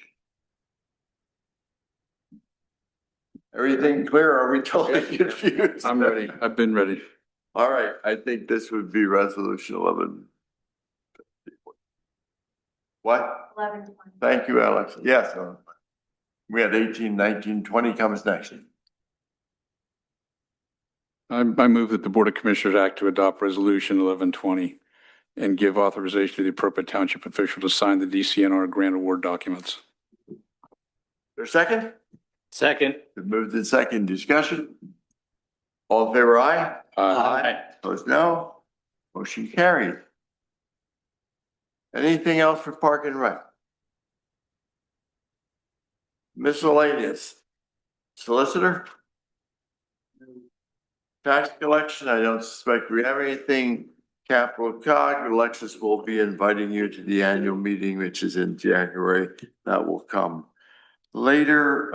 Did MAB? No, they're switching, MAB's switching how they meet, so. Okay.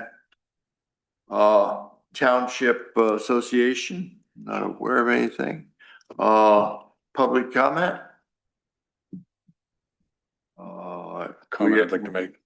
Pardon me? I have a comment I'd like to make. Okay, make that now. Go ahead. Yeah, I was hoping we get through this a little quicker and that Commissioner-elect Jennifer Clark would still be with us, but she's not. So I'm going to pretend like she is. And I'm going to say that I'm happy to see Commissioners-elect Clark and Overly Smith here tonight. My request to you two is simple: be open and honest with our citizens. Telling only one side of an issue does not meet the test of transparency. For too long, the art of the half story has been used regarding Bishop Ridge. I want to once again provide the facts submitted from the recent reports, and this is something that Sharon questioned. First, the Messiah University Partnership. It's been claimed that a walking trail could connect through university property. However, Vice President for Operations Kathy Schaefer has stated the university has no interest in this for security reasons. Without their cooperation, the walking trail concept is really non-existent. Second, the realistic cost. There is a $1.1 million estimate that's been circulated, but that was a bid that PennDOT already failed to approve. Both township and county engineers, CS Davidson and HRG, are on record stating that PennDOT compliant 15-ton weight limit renovation would cost between $2 and $3 million. That's where you get those different numbers from. Third, there's a funding gap.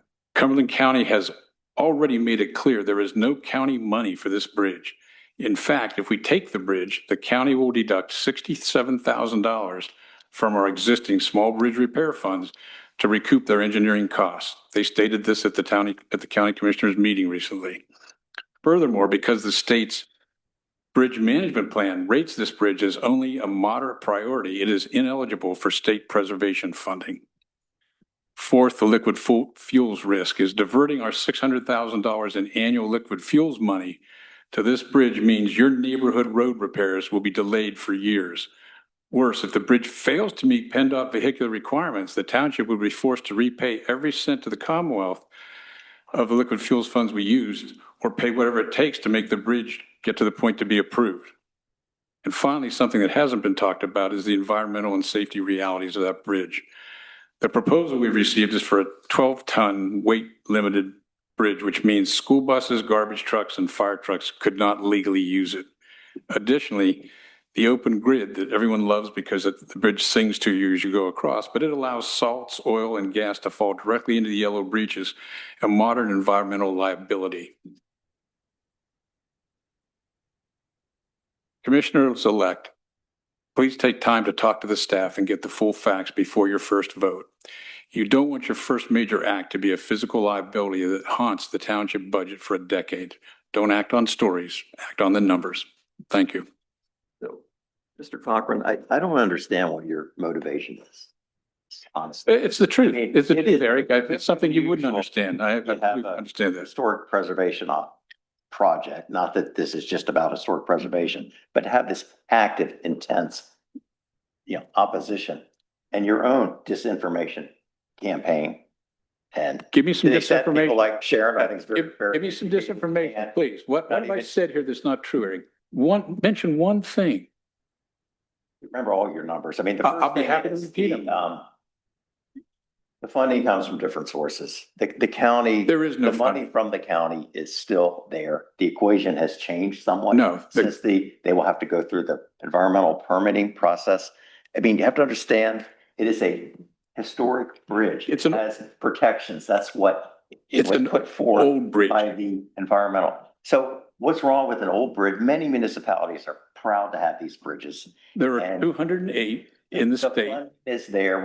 We never did any complaints about any of these other projects we spend a lot of money on, mostly stormwater, which I think is basically mismanaged to a big degree because they're just over, whatever. So we'll change the topic. We have so many miles of this pipe and all that. So why are we picking on this particular project? I never get that. I'm just trying to get the truth out, Eric, something you don't The recognize. truth is there, and the No, it's not. people at the state historic, there are grants available from them. We are trying to make it PennDOT compliant. It's moderate. Every evidence we present, you dismiss. There are, the state, along with Federal Highway Administration and the Historic Society, rated all 208 bridges exceptional, high, or moderate. I would call that, yes, let's do it, maybe, and no way. What is Bishop Bridge? It's moderate. It's on the lowest rank for preservation. And it is the lowest rank. There's only Moderate is three. not the lowest rank. Moderate is the lowest classification. Okay. I'm not. And I don't understand your motivation. My motivation is to get the truth out there, Eric, something you wouldn't Your recognize. motivation is to create more development in that sector of the town. All right, And the people are fed up with the overdevelopment. Where did we get to development? You're bringing in spurious facts. You It's want the got bridge nothing out to do- there so a much bigger bridge can go in. And of course, then we all get to pay for that as taxpayers to the county for the bigger bridge versus a reasonable alternative to preserve something beautiful. Okay, good. Does anyone have any other information which we will be going into executive session to discuss personnel, potential litigation, including the Webercroft matter, and there may be action to follow. So we will now adjourn the executive. Thank you for coming out and enduring. Thank you. The last meeting of the year is usually a little bit longer anyway. Well, it's only 9:30. We will have action after the executive session, right? I announced Okay, that. just if they want to stick around.